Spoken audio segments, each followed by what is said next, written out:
That open so you have the order of people. All right, here we are. There's a countdown, guys. Here we are with Star Wars Pitch Black, a fellowship adventure. I've never introduced it previously like this before. Season 1, Episode 5. The name of the session is Time Heist. I thought it was locked in. What? Guys, I am Devin, the framework player, and to my internet, I have X playing Y. Oh, and it's February 2021. No, it's not. It's February 25th. 2021. Oh, yes, 21. I thought You can't tell them the actual date. This is our best opening yet. You are all killing me. Every single one of you, including Ian. So over there. Let's try to be prepared. Don't Ian stop. even Introduce yourself. specifically was like, hey, let's have the thing open so everyone knows the order that we say our introductions in. And then I guess nobody else did that. Also, Ian was talking over the intro. I go last. I don't know what you're looking at me for. I'm waiting for someone to introduce themselves. Hey, speaking of intros, I'm Stephanie. I'm playing 411, aka Kim, a droid who's playing the Air playbook. I'm Nicole playing General Dreadnought, Arc Clone Trooper, with the Tinker playbook. Peter as Shining Peak, the Nelvanian Force Mystic, the Ogre. Whoever's clicking on the names better Ian, damn well stop. Sicarius Aharch, the Spider playbook, and I agree with Nicole. I'm Holden playing Zevendray, Human Jedi Knight, the Lantern playbook. Perfect, guys. I can't believe we've been doing this for 6 years. It's so smooth. It's almost seamless. Yep. So, gang, who would like to briefly recap the adventure from last time we did this? Not it. We freed saved- a bunch of teddy bears from slavery. And we met the coolest Broke guy a in lot the of intergalactic laws in the process. Well, some of them, had to be forced out of slavery because they wanted to stay there. Like that one that was in Killer Moth's bar. He was turning away from you in his cage, being like, do what you must to me. I've already won, with like honey dripping down his face. Or the chubby one. He enjoyed being fed. That was the chubby one. No, there was a chubby one in a pot that was getting boiled alive. Shit. Yeah, the one the Colocoids were fattening up like a witch. I ran that game. That was me. We also bypassed like an entire dungeon because of the orb last session. That was fun. I love that fucking orb. But past like 2 dungeons. Well, we got a guided tour of one dungeon. That's not quite a bypass. Yeah. I'll have you know it was a kill room. It's different from a dungeon. It had 2 chambers. 2 chambers makes it a dungeon, technically. But he wasn't going to keep anyone captured down there and would be throwing them food scraps. He was going to kill someone in there. For zoning purposes on Commercia Prime, he had to register it as a kill room. With the banking clan. Even if it had 2 chambers. 2 chambers minimum. What if they fell and broke their legs on the first chamber in the kill room? It wouldn't be sporting. Well, then they wouldn't have gotten to the actual kill room in the kill room, see? Exactly. You got to have That's 2 what chambers to dungeon. draw it out. Look, whoever wrote the rules for kill rooms on Commercia Prime from the Intergalactic Banking Clan is a nightmare. Look, if you fall in the first room, you break your legs, and you have to crawl the rest of the way through, and that makes it a dungeon crawl. I mean, yeah. He would probably have to put mattresses under that drop. That's the case you've made. He'd have to put like mattresses or something soft for you to fall onto. A giant trampoline. Mattresses. Like Luke fell on. You can't do a trampoline, then they fall down and fall, and then like jump immediately back out of the pit. Look, Well, you wouldn't. it's a kill room. Zevendray, Human Insurance Adjuster, the Lantern playbook. Right? So, Put the trampoline on an angle so you just get trampoline into the kill room. No, it's a kill room. It's not a dungeon, and it's not a pit trap. If the door opens up into an immediate kill condition, then it doesn't count for zoning purposes. He can't put that in. There are rules to the kill room. So we need to put a slide in. No, it just has to be mattresses, like Luke fell onto when he got his hand cut off in Cloud City. Just mattresses. Just like You mean like the Emperor fell down that giant shaft, or how Maul fell down that giant shaft? Well, Maul was CGI, and the Emperor was a matte painting. He didn't technically fall, but Luke did fall onto mattresses. See that all the shafts had to have mattresses in them. I mean, That's I why feel they like a don't matte have painting safety doesn't railings. call for mattresses. And Maul was a CGI cut in half dude, so he stopped existing. Star Wars doesn't have safety railings because it has mattresses everywhere. I will say that 3 for 3, people survive, falling down those pits. That's fair. 3 for 3, that does happen. You're right. You're just right. And one of them was cut in half, so that was really impressive. He got super better. Anyway, that's what happened last session. Let's speed our way along to the present. So, you are in, did I ever tell you the name of the Ewok village? I mean, the Furling village? No. All right, so the name of this is the Thaw, which is their burrow. It's a big communal burrow for all the Furling clans that came together and joined under one banner. So they're currently partying to celebrate you bringing back the children. So like they're doing music, they're doing stage plays. There's a barbecue happening. There's people playing instruments. I guess some people are doing gymnastics. Whatever people do when a party happens, they're definitely doing it right now, and they're celebrating you guys. You're getting like garlands of, I guess, ice flowers put around your necks. It's a happening time. They're braiding your various hair and tentacles. So we're playing some music on the helmets of some deadites. Yeah. No, they definitely do have helmets of like skull troopers or whatever, and are just like doing the bongos on them. Furlings are ambush predators. Okay, they have their eyes facing the front. Okay, this is something that is just true about them. They're not passive. Just like oblivious horses. Just like horses. So, while this party is happening, do you guys want to engage with anything with these people before we move on to the big? Do you want to make friends with Furlings? Make companions, talk about their culture, their religion. They'll talk to you about their belief in the Force and the giant aliens. Oh, yeah, let's hear about that. Yeah, I want giant aliens to them. I want to hear about the Furlings. No, you're not giant aliens. They count you as they call you bigger Furlings. You're just bigger. Is that the wolf or Wookiee? We are the biggers. Yeah, you're bigger, like bigger Luke. What was that? It was a stifled laugh, because this is the 15th bigger Luke reference we've made.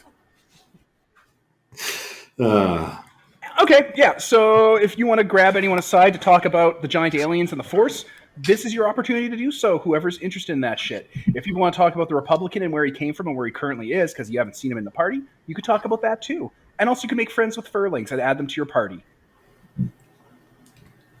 But right now, they're doing, yep. Yeah, I'll find somebody who looks like you find Razmataz. Know about the giant clan aliens and their religion, and strike up a conversation. Sure. The clan leader, Razmataz, is currently teaching some smaller Furling babies about what happened and like doing like a whole little puppet show for them. She is old, her fur has gone gray and pale, and is getting a little patchy in some areas because she's old, and she's like blind in one eye and has like a staff made out of like Necromonger armor welded together into a murder spear. So yeah, the children are there. They're all impressed when you come over because she starts talking to them in Furling and starts saying words and then pointing to you, and they're all like clapping and like making like little humming, cooing sounds around you. Cool. I don't understand what the fuck they're talking about, but yeah, Razmataz looks at you. Something on your mind, Jedi Knight?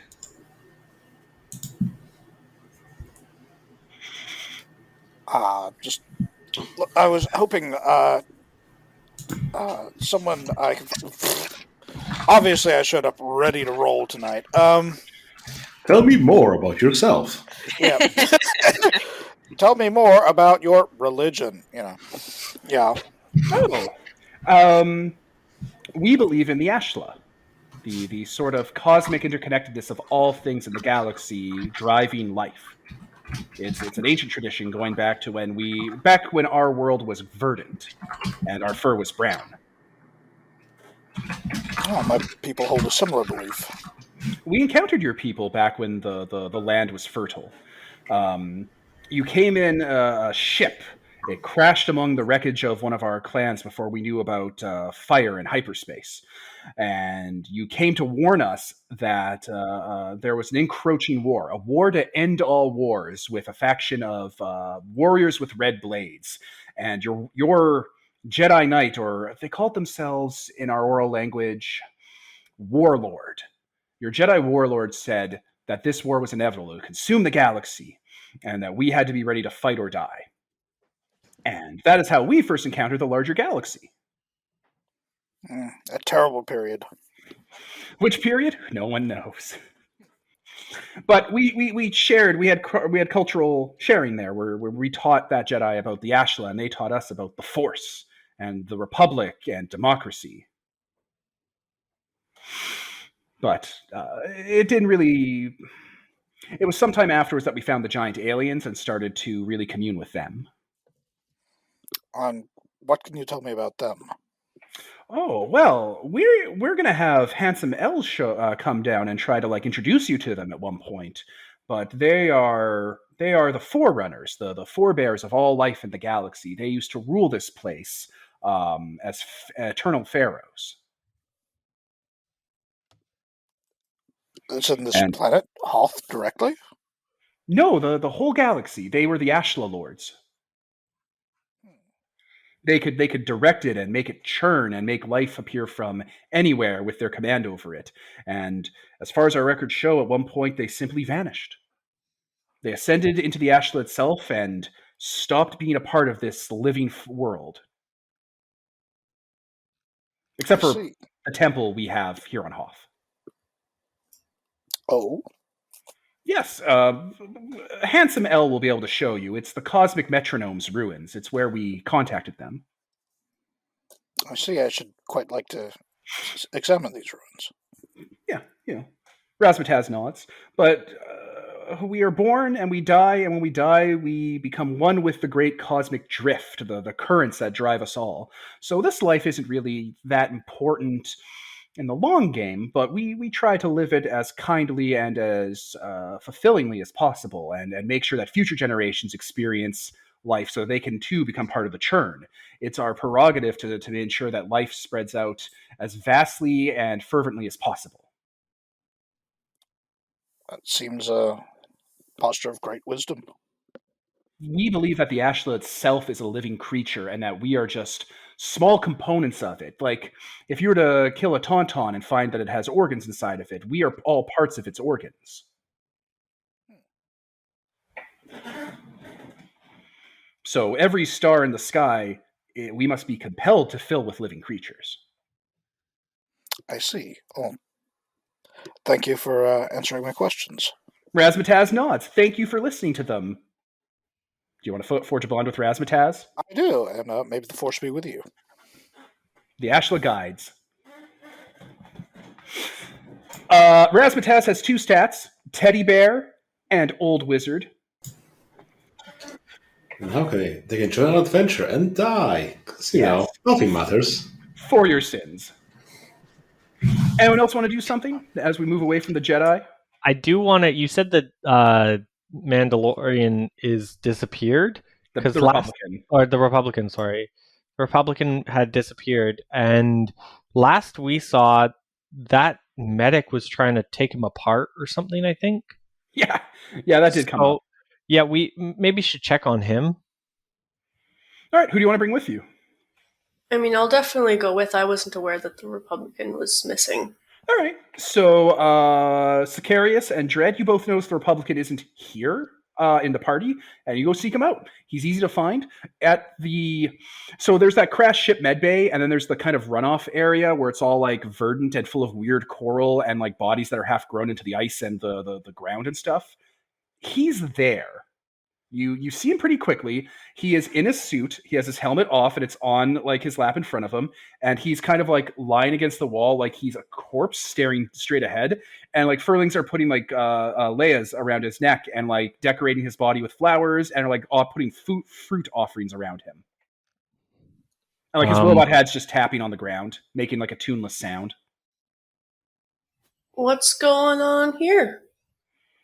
The furlings all kind of like giggle and scamper away, and the Republican looks up at you guys. Helmet off, so like that antifreeze stuff is gooing out of his nose, mouth, eyes, ears, ports on his head. And whenever he like moves his body forward, and like the lip of the helmet latch on his collar will just kind of spill over like a drunk mom's wine glass. Oh boy. Oh, hey guys, are you here to copy me too? Copy you how? Like that guy. He gestures behind you. I'll look behind me. There's a calcified bit of coral and rock and like mineral deposits in the wall. But now that you're really looking at it, it's clearly a human body made of like deep sea material. Like there's a skull, and there you can see like evolved clam meat coming out of the mouth, and like there's stuff in the rib cage. One of the eyes looks like a deep sea fish that's just crawling around on spider legs back into the socket. And he's like in the exact same position the Republican's in, with the same amount of like little like offerings on him. Okay. Why you sitting here, bud? I was resting, and then that guy started copying me.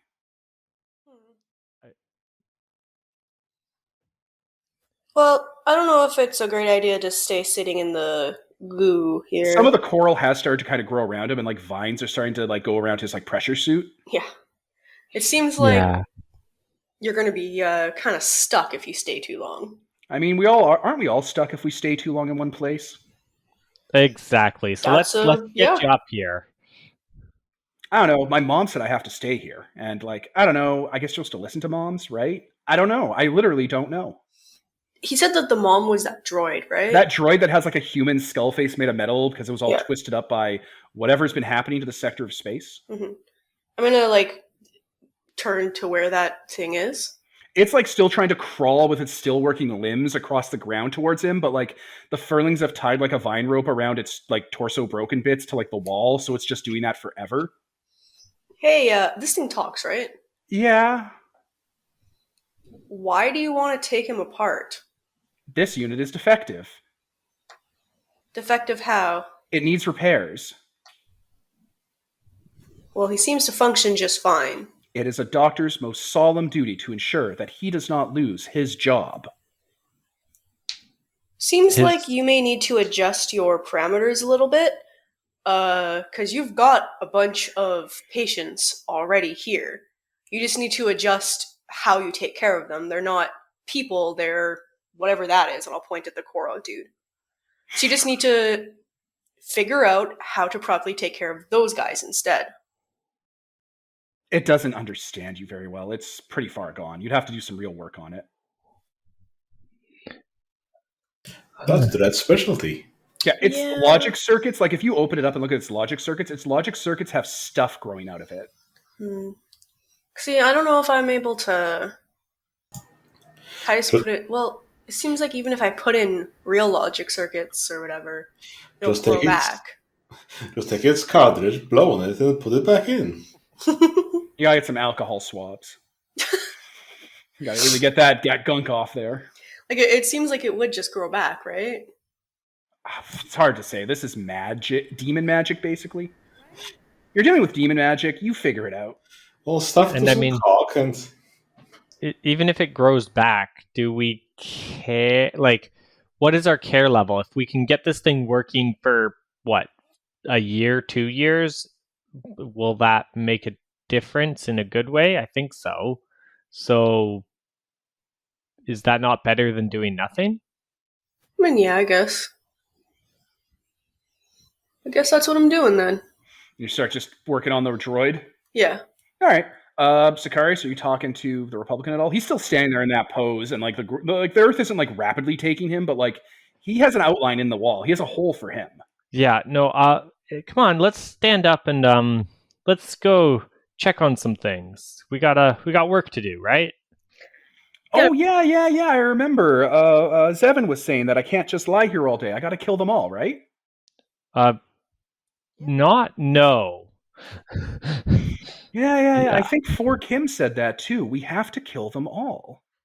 I don't know. Like, I remember you were telling me I have to stay against this wall and lie down and stop moving because that's what my mom said. Because I saved the kids, right? I did that myself alone. You did save the kids. Yes, you helped. So now I just lie down here. But Nope, Zevin nope. told me to kill them all. Yes, so we're gonna do that one. We're gonna listen to Zevin. He nods. Zevin's a wise laser sword man. Yes. And he like puts his arm out, like his real arm for you. I'm going to touch him. Like, Okay, grab his arm. You just grab him and pull him up out of the Yep. hole he was slowly entombing himself in. You're not force sensitive. You don't have to worry about crazy ass visions. Yeah, you're not going to get a nightmare scene from him, just like, I don't know, cancer. Yeah, exactly. That's the worry. His body is highly irradiated, guys. Highly irradiated. Yeah. Exotic particles. That's not been a thing in Star Wars, so we don't have anything to worry about. Yeah, he gets up. I'm guessing you pick up his helmet and just like click that onto him. Yep. Gives you a thumbs up, so does a droid hand. Yeah, great. That's it. The Republican was just going to kind of like return to the Earth from whence he came if no one's like, no, get back up, dude. Yeah, no, he did his thing. He was woken up to return these children. That was his life mission. Perfect. Yeah, no, you stay with us, and we're gonna work hard to solve the other issues that are going on here. I'm sure there's other things. Yeah, we got to kill them all. Yeah, exactly. You understand. He nods. You can see like his visors, transparent now, so you can see the fluid slowly filling up in his helmet. He's breathing in that liquid because it oxygenates him. That's just slowly nodding. He's oh boy. Okay. How's that going over there, Dredd? You're able to get some of that droid up and running, and it's going to stop trying to kill the Republican, but like you're going to need to get like droid bits to make it a walking droid. I think you'll find I don't, because I can use jury rig without having to use materials. Yeah, but like his torso doesn't have legs. You're not going to make them from nothing, unless you're telling me you're going to use wood, ice, vines, coral, and like coconuts like in Gilligan's Island and build him like Gilligan's Island legs. Wasn't planning on giving him legs, but yeah, okay, I'll do that. All right, so you Gilligan's Island him back together, and I'm happy that that's a thing that's in this Star Wars game. That fits Star Wars. That's as serious as Star Wars is. And yeah, the droid's able to walk around in its little room, repeating to itself, "It is a doctor's most sacred duty to ensure it does not lose its job." It says it now instead of he, because tweaked it. So yeah, he's going to the wall, checking cryopods, checking goo and stuff, bringing up schematics for a new body pattern. I don't know. A new body pattern. Oh no. It's going to immediately start trying to build another Republican. It has to make sure it doesn't lose its job. I thought I fixed that. That's its core operating system. It's a medical droid. You want to be just a medical remove that? droid for the rest of the shit that's here. This is All right. also life. Okay, so you just fire him then. Just fire him from the ghost hand. Then collapse on the ground. All life has lost meaning. So sad. Seriously, you give him his pink slip, and he's like, "Oh, I've lost my job. Where do I work now?" And you're like, "You work for the Furlings. Fix them." And it's like, "Okay, it is the doctor's most solemn duty to not lose its job." Sure, I'll put them together. I mean, sure. I meant the coral monsters. Oh, I thought. Yeah, I have no idea what you want then. You want him to like be a doctor of the coral monsters? Yeah, just stay here and keep taking care of his patients. I mean, isn't that what he was doing by creating another No, because Mandalorian that's not taking care of his patients. That's creating a whole other problem for himself. But Just be a gardener. It's fine. Wouldn't the coral guys turn into the Mandalorian? Or am The I not? Republican. The No. Republican. I Sorry. beg you to learn the term, Ian. They will not turn into a person Republican. because the only way they can turn into a person is if he makes them into a person. All right, so you tell this Okay. droid to not gather up a bunch of demon radiation, dead body parts, and deep sea eyeless coral to form into a new Republican. He will stop making Republicans out of standard Republican materials that Republicans are all made of. Make some Democrats. All right, okay, good. He will tend to the coral just like Soma. Like the WoW in Soma. He'll tend to the coral and be good, not bad. You did it. You solved it. Do you want to form a bond with him? Ow. Yeah, sure. All right, I don't have a name for this droid other than a scary Alien 4 human skull face droid. Mother. We'll call him the caretaker. Or Republican's mother. A Republican mother. Take care. Its official title would be a Republican mother. It's like a nightmare. I wish we didn't have to use those words. I like it. The Republic's the Republic. I know, but America. Yeah, America doesn't make every republic suck. What about Plato's Republic? But also It was kinda good. sucked. It was good, right? I never read Plato's Republic. I just assumed like spaceships from Exalted show up and blow up Atlantis. It was good when in you theory. call someone a Republican, though, it has a very specific American politician. Yeah, it's connotations. fantastic. George Lucas is fantastic for this shit. Thank you, George. Anyway, that is the scenes we'll do unless anyone has anything else they want to do. Does anyone have anything else burning a hole in their pocket for, like, I don't know, Peter, do you want to fight 50 Ewoks to form a bond with them? I'll be fine. Like, they have warriors, and the warriors are like, we will fight you all at once and try to take you down to hunt you and stuff. And you're like, yeah, all right. And then you could have, like, 50 Ewoks as your companions. What about fighting one Ewok, but he's 50 times bigger than the other ones? The Furlings have no Wookiees or Wampas on hand. Oh, no, they do have Wampas. There is a bigger Furling. It's called a Wampa, or bigger Furling. And, yeah, they have they have a race of biggers with them. B-I-G-G-E-R. Except for, bigger. it's not really biggers, because aren't Wampas just animals? No, Wampas are intelligent. They're Neanderthals. Oh, shit. They're the I'm Furling version of... glad that you told me that. Oh, no. Yeah, there's one in the party here. He's like, hey... Yeah, And he, I'm like, really glad you told me that. I thought that they were just animals, so I was just gonna, like, kill them. You remember that episode of boy. Star Trek Enterprise with the genocide and the Rwandan genocide? And, like, No. it was the people who were dying and they had their Neanderthal people on their planet. That's basically them. Like, you know, they don't have a fully advanced spacefaring culture, but they exist. They make art. You'd have to watch Dear Doctor, and I can't get into that now. We got into it in every episode of Star Trek when we ran Star Trek. Every single episode, I had a 5-minute rant about Dear Doctor. Not the Rwandan genocide, the Wampas having a damn society. What? They're Neanderthals. Wampas are Wookiees. They heard that dead. Sasquatches. Just kidding. Yeah, they're Wookiees. But they're like albino. They're deep Arctic Wookiees. They're also not Wookiees, because Wookiees are not cavemen. They're No, like... the Wookiees that live on Kashyyyk came from Hoth and evolved into an actual society. The Wampas here, suffering under the intense climate of Hoth, haven't gotten that chance to advance yet to there. Wait, so, sorry, are you telling me that Wookiees and Ewoks share a common ancestor I've been of the saying Wampa? that. I've been saying that for like this entire game. Have you guys not been paying attention? I guess not. Okay, let's break it down one more time for you, and apparently the listeners, because I'm guessing the listeners didn't pick this up. Okay, Hoth was a verdant jungle planet with Ewoks. They're called Furlings. Figure that out. So the Furlings were tiny brown furred teddy bears, right? But they also had a Neanderthal cousin called the Wookiees.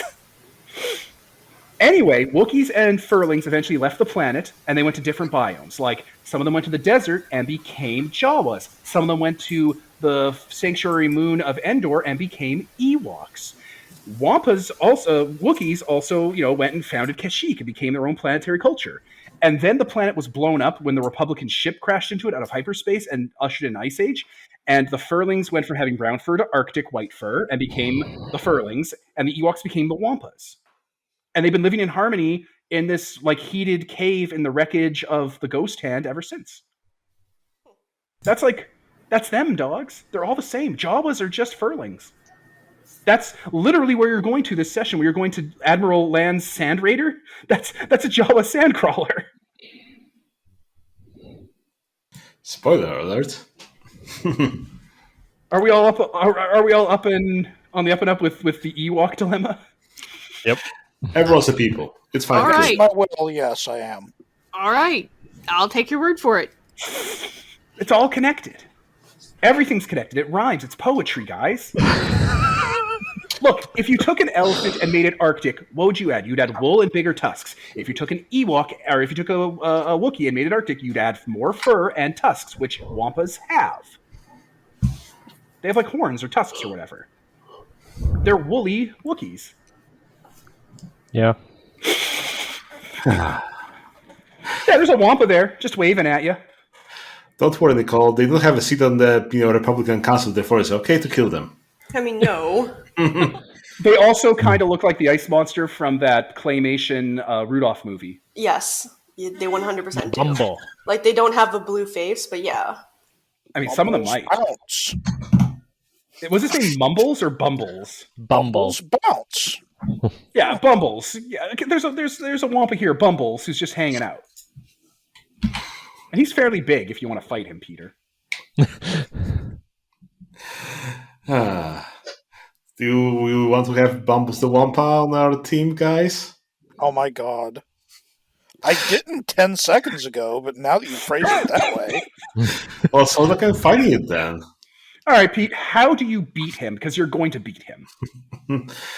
Well, I probably, start wrestling him, pick him up, above my head, spin him around, toss him aside, and, make him scared or something, and, just call Uncle. Yeah, Bumbles surrenders after you throw him into an ice wall. I'm going to say through an ice wall into a nearby ice cave, and he's like, oh. And he's like, oh. He's like, yeah, he'll join you. I hate weaklings. I forged a bond because I defeated him. Ba-ba-ba-ba. I don't know, Bumble's 2 stats are Wampa and Stompa. Oh, that's beautiful. I didn't invent that. That is a cheat code from one of the old Star Wars games. I'm gonna definitely pay attention to that because I don't think my character was aware that Wampas weren't just animals. So he has a bandolier just like Chewbacca has. Yeah, this is good that this happened because Wampa and otherwise Stompa. this next scene would have been an bloodbath. inadvertent travesty. But they do go into a blood rage, right? So do Wookiees. They rip people's arms off all the time. They rip arms out of sockets. Okay, so what's the name? Bumbles. Bumbles. All right, you did it, Pete. You forged a bond with a new guy. Did anyone else want to forge a bond? What about you, Steph? You've been quiet during this very real affair. Sure. Do you want to fight a giant Ewok? Wrestle it. Sure, I'll hang out with one of the Ewoks and have them tell me about their religion and their day-to-day life and how they live and their culture and stuff. They either do subsistence hunting and farming, which is working out pretty well because of all like the ruins that they live in and because they combined as one big tribe. And when they're not doing that, they mostly just do whatever they goddamn well please. Do art, poetry, singing, playing around, sports. Do you want to play sports with them? They have that one game where you like shoot a ball through a hoop on the side of a wall. That's absolutely universal. Yeah, I'll play not basketball with them. It's I like think that. he means the Aztec game or the Mayan game. So Yes. Yeah. Yeah, It could also potentially be describing cornhole. So yeah, exactly. Not What basketball. the fuck is cornhole? It could be cornhole, but I would never describe anything as cornhole. So Don't Google probably not. cornhole. Yeah, I'm definitely not going to. be very careful if you do. Extreme full contact cornhole. Definitely not that. All right. So Kim wins this game, and then the other team has to get sacrificed, and They do not do that anymore. Anymore. That was Whatever. last week.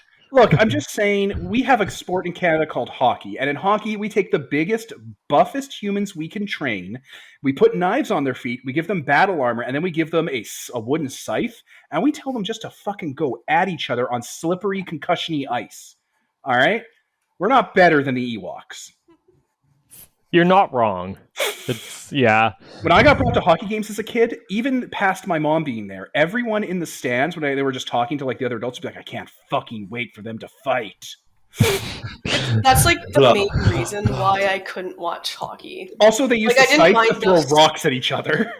I didn't mind like the social aspect of like everyone going to the hockey game. It's like, yeah, and it's nice and cold in here and it smells like ice, which is nice. Community. But it's like, oh, people want them to be violent and they're gonna punch each other. I don't want that. Nicole, we welded knives to their feet. What do you think we were there for? society only pretends it's civilized. We make the ice, we especially, we buff the ice so it's opaque and white so the blood shows up on it.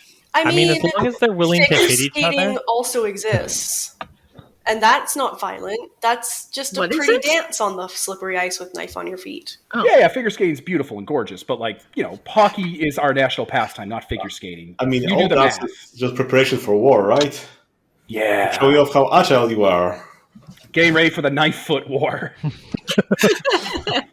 When capoeira comes in style again. Oh my god. Look how many times you can twirl your corpse with these, boot knives. So, you can play sports with them, Steph. What do you want to get out of this? What are you looking for from these people? Because they gave you fellowship. They think you guys are great. Oh, they also teach you how to build guerrilla fighter traps, like punji pits and stuff. Oh, that's right. They teach you that. They give you a seminar, and you're like, oh, wow, this is brutally effective. And they're like, yeah, we know. How do you think we fight against larger, more oppressive foes? With sticks and stones. We don't have rules for war when it comes to non-furlings. I don't really have any aim. I was just, interacting with them. Do you want to have a companion, a furling companion? I'll take a basketball player. Their greatest sports athlete will join you. He has the stat Teddy Bear and Chaos Dunk. Come on in, Salam, and welcome to the jam. There, we fit in Space Jam. It's done. That's all we need to do. It has to show up once a game. Good session. Let's wrap here. We've fulfilled a contractual obligation to the estate of Michael Jordan. One day we'll have to animate that, fight. What the fuck's an assassin? I love those Exalted Assassins. One of them was just a basketball game. The Assassin was a basketball game in Exalted. It was, I think, from hell. Yeah. Good times.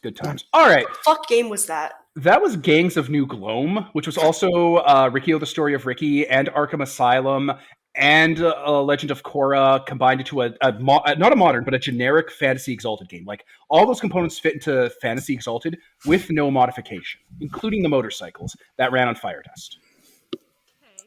It was perfect. It was just a very much more urban area than... Yeah, but you're just in a city more, that's all. You came out of a sewer to, take back your husband from your cheating ex-cop partner who framed you and was putting the moves on him. And you're like, fuck you, don't touch my husband. Yeah. That was I was pretty pissed. And then the husband's like, you're a monster. I'm like, what? You don't like me anymore? No, you're a troller. You're anathema. I slunk back in the sewer like, okay, never mind. You went back to the body of my husband. Pardon? Yeah, you were a demon possessing the body of his husband and his children's father. He was definitely going to have you killed to put you to rest. Like, it did not occur to me Anathema. at all that the husband would actually believe that, even though obviously he would. Right? Even though obviously he would. He was a dynast. He was dragon-blooded. He was raised in the culture. Like, obviously. Look, he married you and you were a crocodile beast man, so he was pretty progressive, but you were literally anathema. Right? Okay? It goes so far. That's so brutal, too, because the rest of his family was like, we told you so. Oh, no, they were That's like what that. You get. Oh, they were real racist about the misogyny. It was real bad. So anyway. Fucking Lord.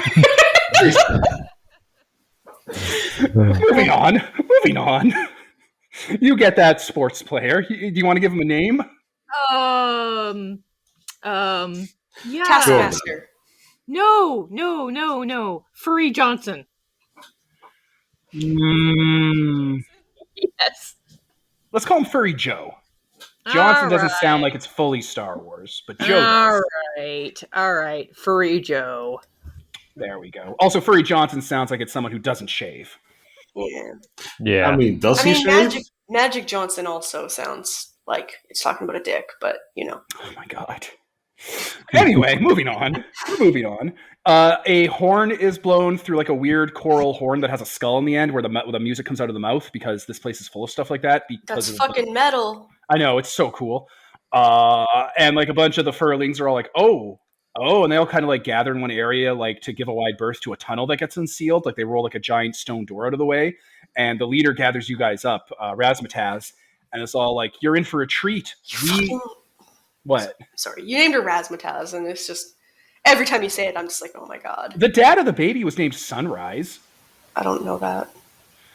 I don't know this fact. It doesn't affect me. Like, yeah, that doesn't mean anything. Calling it Razmataz, Madame Raz's name, that's more relevant. We're moving on. Yeah, we have a treat for you. We invited from the outskirts our famous hermit, Handsome L. And they're here to talk to you about the giant aliens and with your mission to destroy that demon ghost that you're dealing with. And yeah, a single furling comes out in a cloak with like a staff, and like they take off their cloak and they're a full-grown furling. And at this point, I need to tell you that Ewoks look like Ewoks, but this one looks like one that has the curly hair gene. And if you need to know what that looks like, look up what a normal baby cow looks like, then Google baby cow curly gene, and you will understand the difference between beautiful, handsome L and the rest of the furlings. Like a lot of them are all like, ooh, like you know, they recoil in shock, and some of them a bit horror, and some of them interest. But like she's so strange to them that they don't know how to take it because she's an outsider. Oh my god, she's so different from them. She's too beautiful. It's otherworldly, and it offsets them. You know, they don't know she could be like a giant alien thing or something. They don't know. Furlings aren't this gorgeous usually. It's strange. So yeah, she walks on in, and she has like ship parts on like chains and like necklaces, like beeping computer parts and comms and stuff. And she comes on up, and it's all like, "Who here is 411KM?" That is me. What can I do for you? You're the captain of the Necrobore, right? And then she gives the serial number of the Necrobore. I am correct. Perfect. And all of these are your friends, right? They are. Could you all come with me to my home? Of course. Let's go. I have a message for you. And she just kind of directs you to the tunnel that they seal off behind you. And there's bioluminescent, like coral spinal columns running across the frozen ice, under layers of ice that light this path. And also like weird, you know, frozen jellyfish things in like pockets of water behind the frozen walls as she walks and talks with you. Walking and talking. So, just to be clear, you're here to fight something called the Lord Marshal of the Necromonger Horde, right?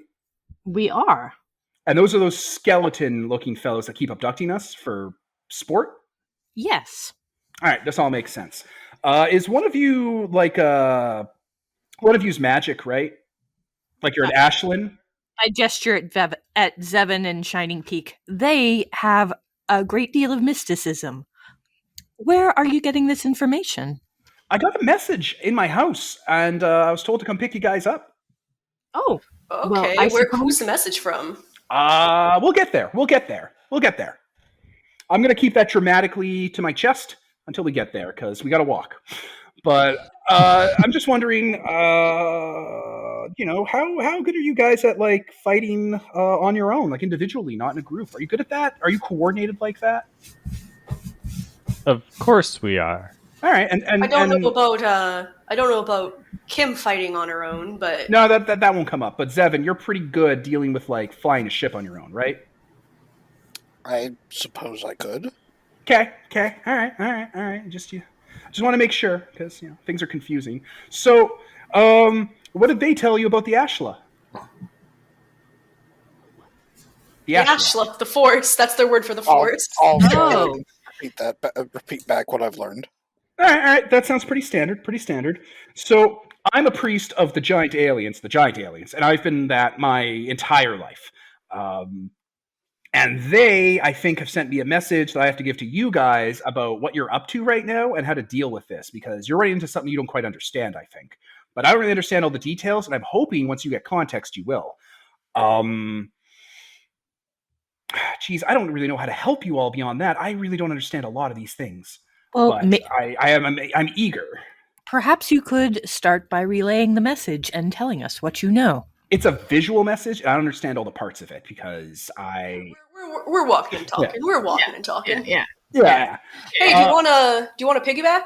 Oh man, my legs are so much stubbier than you guys, and I don't get out a lot, so you know I'm putting on a few. I would really love a piggyback ride, or I guess an Ornsk back ride. What's the name of those aliens that have pig faces?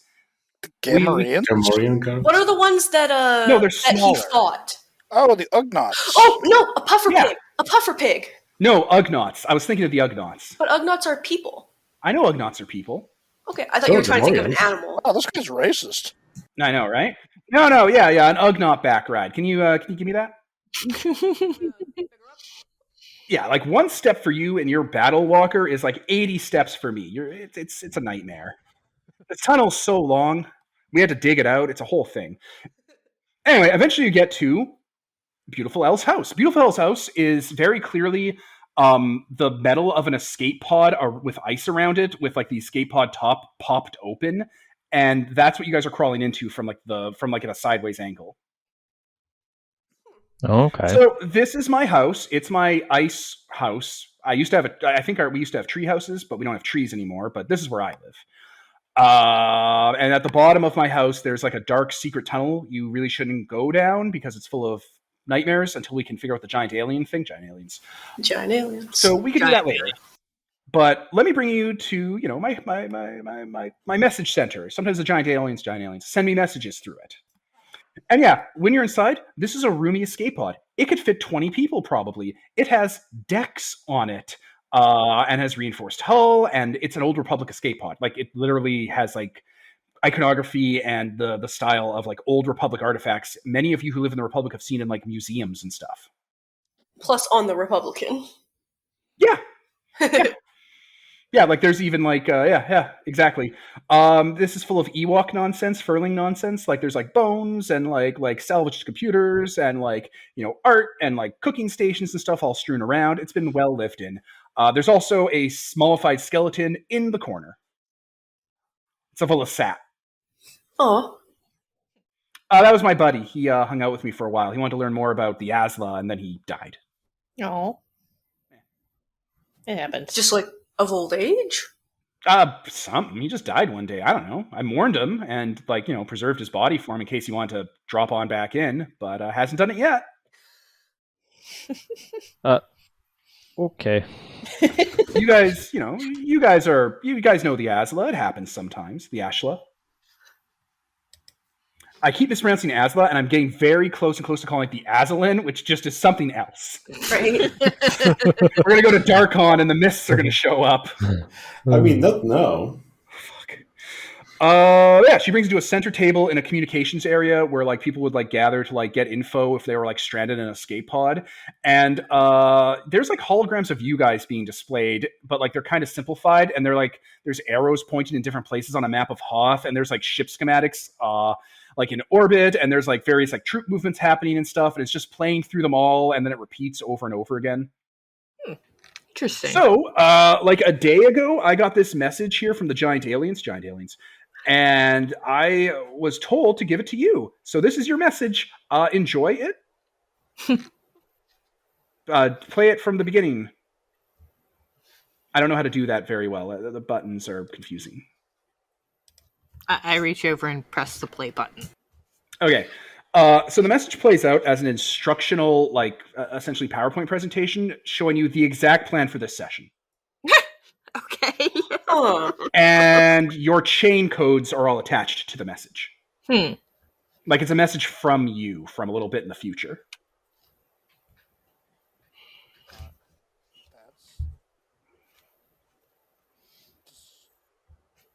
Interesting. Yeah, So, looking at you guys, yes. Force users. I wonder if this has to do with the fact that this ship that crashed here went through the sisters, or if it's to do with the giant aliens. Giant aliens. Why not both? Right. Like, I'm pretty sure it's the giant alien adjacent, the giant aliens. The giant aliens. But it could also be their... they have a relic on this planet that I've never been able to get close to because it's full of monsters. And it could be that relic, you know? Oh, what relic is that? I don't know. They have a relic, and I haven't been able to get close to it because of all the monsters. Where? But I know it's there. Well, could you tell us where it is? It might be something that we are looking for to help stop the death cultists. Oh, you know what it is. It's the stellar intelligence. It's Yeah. on the schematics, and it's labeled as such. Okay. Yeah. Okay. Okay. That is an artifact we've been looking for, and we will probably have to fight past the monsters to get to it. If you could lead one of us there, it would be very helpful, or at least point us towards us. Handsome L points to the map because the map tells you how to do that. Like the session plan you just got from yourselves structures exactly how you do that, and it's by following your own plan. This entire plan, this Ocean's 11 montage, is your plan that you're following. Okay. We've Okay. already It's dealt with it all. remarkably like a great plan to seize the stellar intelligence from under a fortified location. Oh. Yeah. Also, the tunnels, like there's secret tunnels that even L didn't know about that leads directly under the stellar intelligence area. So you can just swoop out under it, take it, and leave, and the Necromongers will never be the wiser that it was you. You'll literally rob it before they break through. Like they'll come in through the traditional way, through all the defenses, and it'll already be gone. If we allow them to do so, though, will it mean that they're going to attack all the Furlings? Beautiful L's like, it just point. It's your plan. Presumably, you took care of this if you sent the plan back to us. I do not think they are interested in the Furlings. I think they are only interested in the stellar intelligence.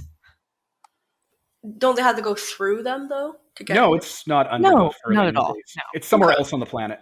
Okay. Remember, the ghost hand was ripped apart among not only Hoth, but among multiple star systems from the black holes it was stretched across. So, like, the distress beacon and some of the hull is somewhere out in, like, the outer rim, and, like, there's parts of it that are in, like, wild space, and there's parts of it all stripped across Hoth, like it's been spaghettified. I thought that it was the spooky tunnels under her place that they had to go. No. The spooky tunnel leads to the giant aliens, the ruins of the ancient metronome, the giant aliens. Giant aliens. Yeah, if you want me to bring you to the cosmic metronome, we can do that after you do this, because the instructions you sent told me to tell you that. See? Right there. And then I'm going to point at it, and then you're going to tell them to wait until they retrieve it to bring them to the cosmic metronome. Stop reading here.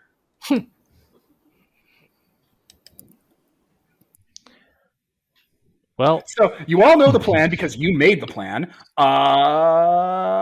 Yeah, that's the montage. I guess it's all in future us's hands. So I'm assuming you study your sections closely, where it's like, you know, Well, at least we know one of us survived. I mean, all your chain codes are included, so presumably all of you survive. All right, Hansenel's like, you did it, perfect. I guess that's that's a team break. Do you want me to? Do you want some food? You hungry? Oh, sure. All right. She'll bring out like some lobster. It's basically lobster and clams that have been like buttered and cooked and seasoned. Delicious. I do kind of worry that it has like the DNA from that place in it, but whatever. Yeah, whatever. I'm pretty sure Kuru Rin doesn't exist in Star Wars. It's a disease you get from eating people brains, I think. Moving on. No one knows what that is, so we're moving on. Lots. Yeah. All right, you got the plan? We'll just dive right into that and set the scene then. Are you ready for us to do that? Do we want to do a break? Do you guys want to talk amongst yourselves real quick about anything role play about these revelations? I get a pee, so I'm going to break, and you guys can talk among yourselves. All right. Yeah, I also need a quick. Let's break. hit the pause button then. Okay, and we're back, gang. So we will now transition to the outside of the Furling's home, the Thaw, as it's called, their home kind of center of culture, to Hoth. We'll zoom out of the frozen wasteland of the desolate polar wasteland Hoth to low orbit. In low orbit around the planet, Necromonger ships have arrived. Lots of them, bigger ones that can't really come into orbit properly. But the largest of theirs, their capital ship, the Empty Manger, has arrived. It looks like a large cathedral that's been like attached with ship parts and Durasteel, kind of like a Warhammer 40k ship, but it looks somber. And for cultural history, it used to be a funeral ship that would travel through this sector of space and like do weird esoteric funeral rites for like any culture that needed it on like a timetable. It's this whole thing that the Lord Marshal co-opted.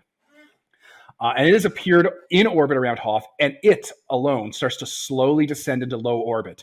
The fire catches on its various extremities, heat and friction burns, but it gets into low orbit and just hangs above a single source.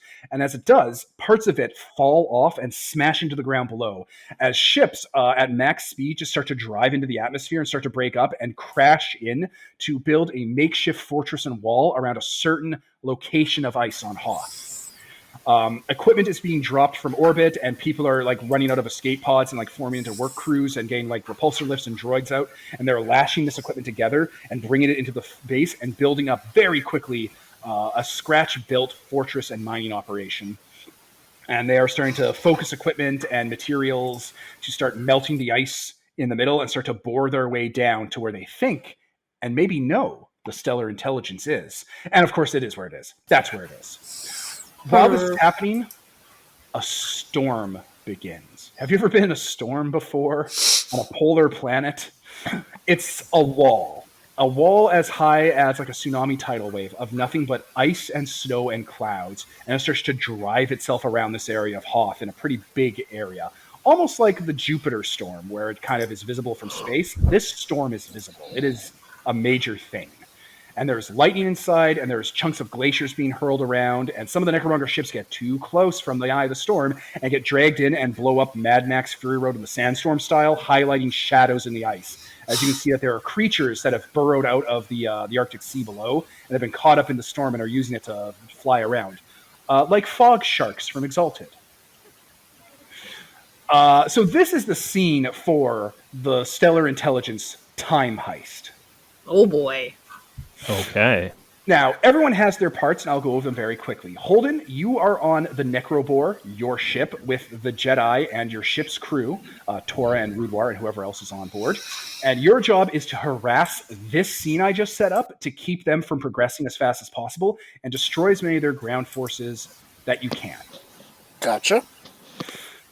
Dreadnought, you have been told of an ancient Furling artifact further out into the ice.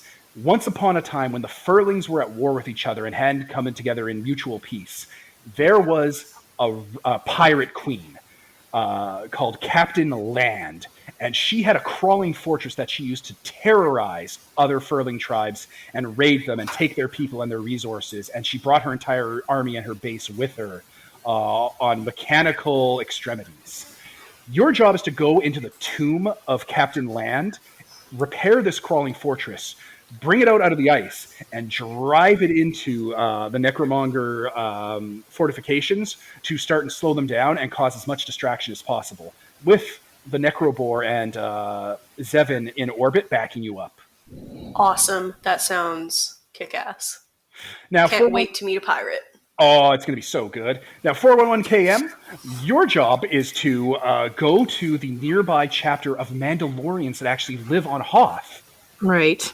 And you have to make a deal with them to get them to back up the fight. They're going to provide air and ground support to further pull resources away and slow down the Necromongers from getting to the Stellar Intelligence. It's going to be tricky.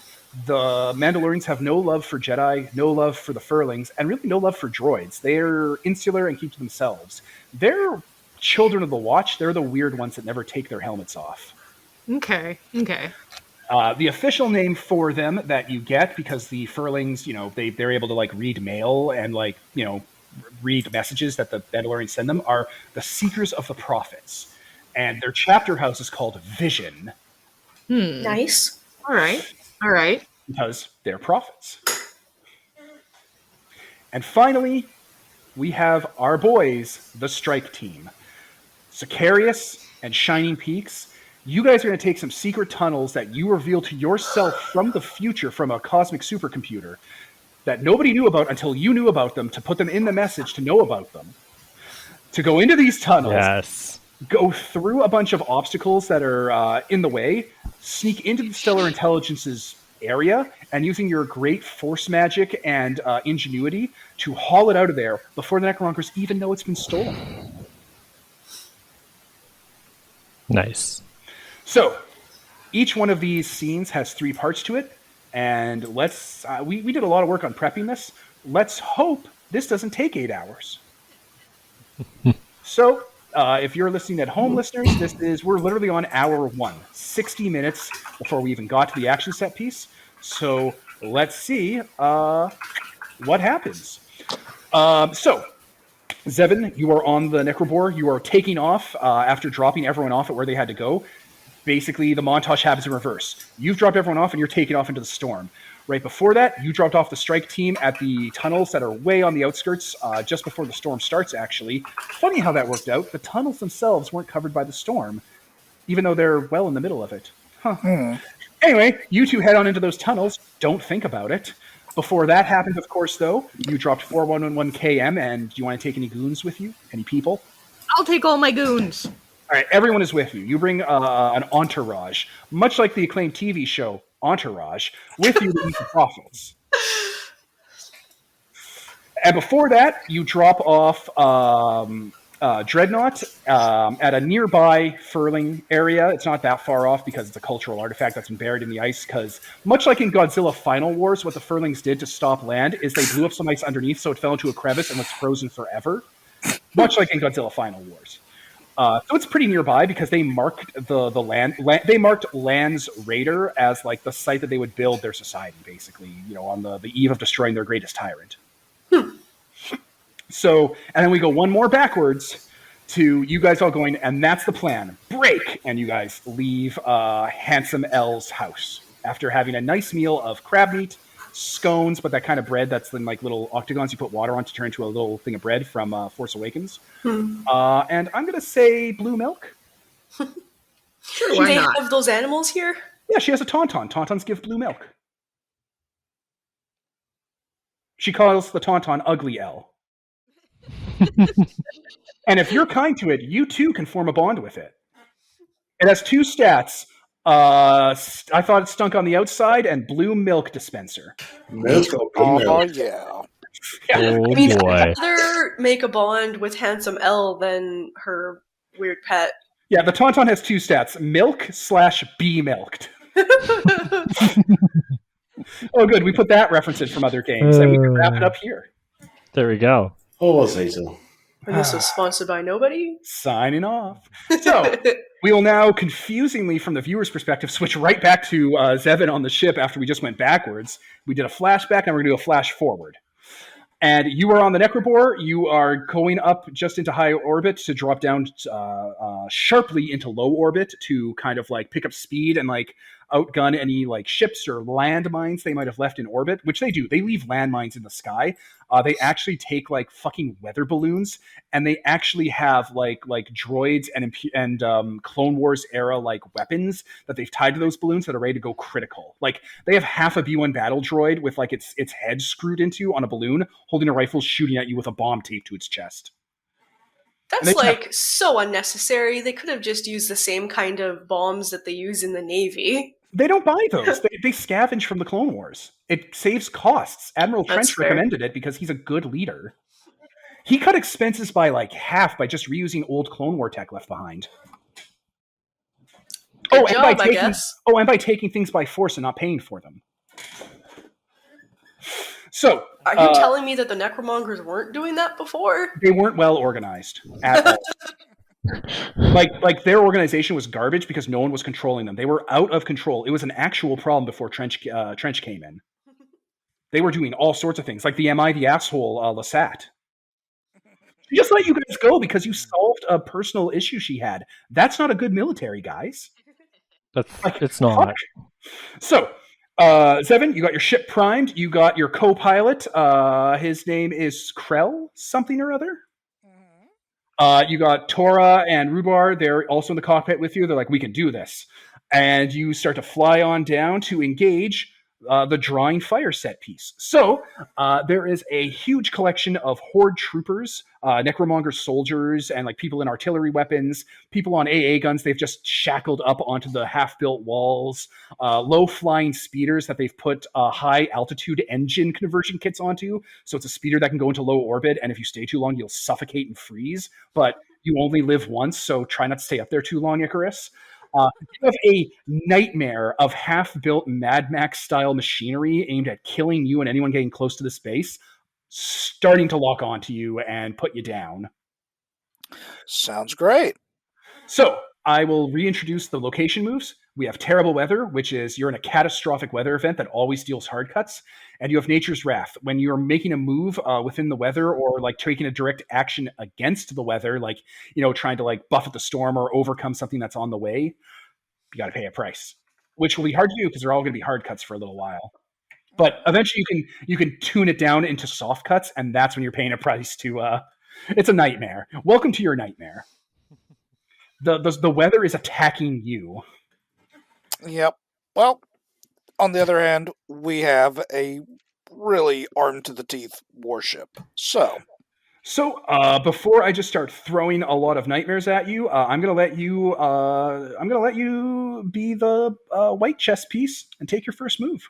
all right, we're going to come howling onto the scene, knifing straight down through their layers of airborne defenses, aiming to. They've basically kind of built up a man-made crater around this excavation site with their Yep. ships from space. Killer. Not only are they doing that, they're starting to fill it with mud and sand from planets they brought in their barges, and they're using like turbo lasers from orbit to try and turn it into glass so they can use a mirror to focus to burn further through the ice faster.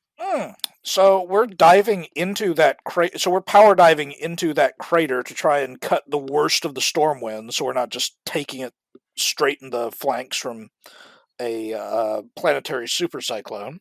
Yep. And as we dive through all of those balloon-borne landmines and turrets, Battle droids. yeah, the Necromore launches its flanking harpoons straight through their balloons. Smart. Drags them out of the sky, and as we cut and go from a power dive to a horizontal bank around the edge of the crater, spin the ship at high speed and start retracting the harpoons and flinging those our payload loose into the troops below. So you create a tornado of explosions and scrap metal and molten violence around your ship as it spins with a drill that's also spinning, I'm assuming, in the other direction, all around this scene. That sounds like advantage, and that sounds like finish them. Would that be gunnery or? But whatever you want. Sure. Well, do you want And of course more we're coming in weapons hot, so area and... Oh yeah, spend your ammo ahead of time for the scene. The ship is fine with that. Yeah, let me mark that down. That cuts us down to 9... 7 out of 7 9. ammo. From 9 to 7. Which, hey, that's 7 more scenes. You don't have to refresh the ship. And would that require another use of ammo for this bombardment, or did we just sort of pick up our own? Whatever the rules are for the ship, gun move. Whenever you use stuff with ammo, you're spending ammo. Yeah, you got to spend ammo when you roll cannon. Okay, that's fair. That'll take us down to 6. Alrighty, cannon. I should have the dice roller open. I know, right? I keep forgetting about dice because I don't have to roll them anymore. God, Fellowship has let me evolve beyond the need for dice. Why would I ever roll dice if I'm running a game? Like, why do I need probability? You guys need probability. I just need to click moves and pick menus from a Final Fantasy menu. Don't make me do things. Don't make me do math. Remember when you wanted to run Cortex? I'm so wrong. Hey, everybody, bring your 50 dice. Yeah, Pete. 8 months later, you did earn a Devin was wrong coin. But you don't like any of the sweets I make, so you're probably not going to cash that in. Unless you cash it in for something more intangible. I have no idea how these coins work. You have to tell me. So, what did you roll, Zevin?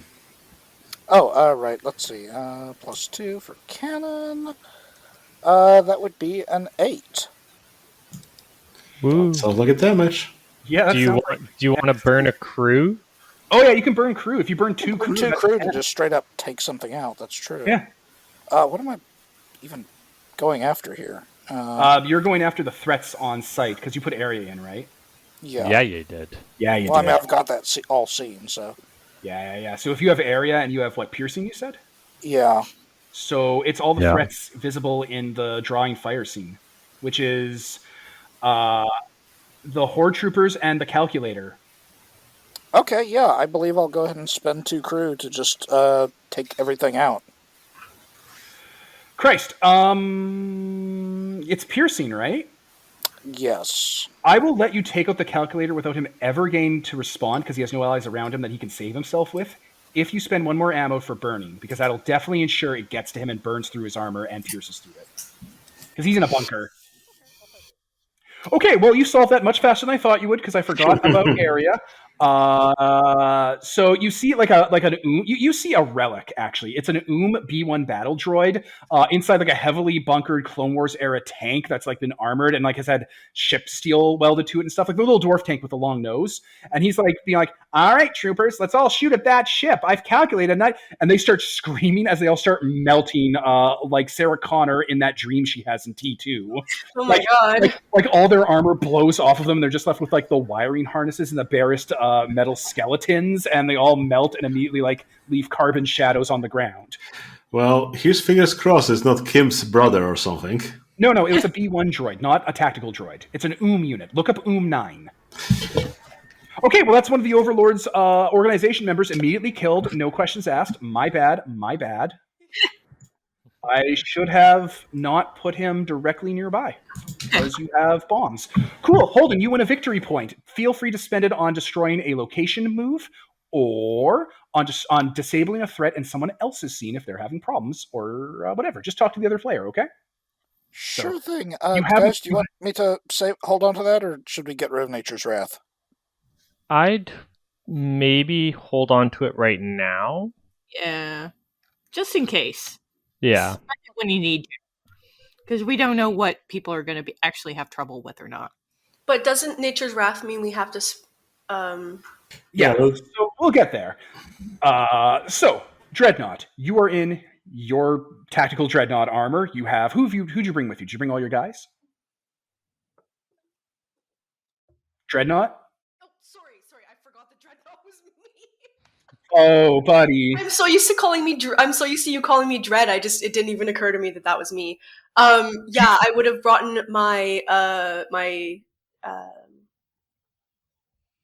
the little guys that let me see better. Yes, they're attached to your mech. Yeah. If you brought the mech, you brought them. I would have brought R2. Who else do I even have? The Republican? Oh, yeah. Oh, yeah, and the Republicans with me. Yeah. Yeah, the Republicans there. Haha. Did you have any other companions you picked up from the Furlings? Mother. I mean, I wanted to make a bond with Handsome L, but I'm not going to take her with me into this fight. Forge a bond with Handsome L. Okay. Also, you do have a bunch of Furlings with you because part of the plan is they're going to man Land's Raider. Like, they're the crew of the Land Raider. Is L just actually spelled E-L, or is it just a letter L, or... ELLE. Okay. Ellie. Handsome L. I think she has... Did I give you guys stats for her? I think it'd be Teddy Bear and Handsome. That's fair. That makes sense. Easy peasy, lemon sneezy. So, you and your grumble of Furlings have gone into the tunnel system to like the ancient reverie site where they keep Land's Raider. As soon as you approach like the tunnel that would lead into it, it's sealed off with stone, and the stone has various like accoutrements and things basically on it, being like, "Don't remove this stuff. This place is sealed. There are ghosts in here. Don't wake up the ghosts." And I'm gonna wake up those ghosts. Yeah, you just smash it open with your dreadnought fists because they're drills. Right. Oh, also your dreadnought. I forgot that you put like the Mandalorian mythosaur droid parts into it, so it's partially like alive and predatory, right? Yeah. Yeah. I forgot about that. I got to remember Need to that. look into all of that stuff. I'm curious, right? So yeah, you immediately desecrate this tomb and unleash the curse within it, Mummy the Curse style, and just smash on in. All the Furlings are cheering. They're super happy at how much you don't care about ghosts haunting you for the rest of your life. They think you're a radical person to take on that lifetime curse. They didn't do it. They didn't open that tomb. They're just coming in afterwards. It's fine. Yeah, hopefully it's not, a King Tut scenario where everyone just dies. Well, everyone might just die because this might be a fucking nightmare. But you see it. You enter on a icy shelf that goes down into the cavern, and the canyon is full of stalactites and stalagmites made out of like hard frozen icicles, strong as durasteel and eternally cold due to the unique properties of Hoth. And there, impaled on some of the spikes, on its treads, is Land's Raider, the crawling fortress of the Furling Pirate Queen. It is colored. It is colored Arctic white. It has red and black on it from carbon scoring and maybe blood. And yeah, there's all sorts of like little shrines and temples around it where people were like putting stuff down to keep the spirit of land at bay. So, as you're approaching in, the entire cave is shaking. There are fissures forming, and you can see like hot steam water pour down from crevices every once in a while. Because that bad weather, oh, you better believe it's right here. So, like, this place is being shaken up by what's happening on top side. And then there's a giant explosion as Zevin orbitally bombards the area. You hear some noises coming from the various stalactites and stalagmites as you see an entire nest of wampas start to stir out of hibernation. There's like a hole nearby showing that they came in. The hole's on a slant lean to the surface, but it's mostly iced over with weaker ice. It looks like that's where the Land Raider would be driven out of, and the wampas came in through it and nested. The wampas are wearing necromonger armor, like not like armor made for them, but they've killed a lot of necromongers and turned their armor into like clothing and battle equipment.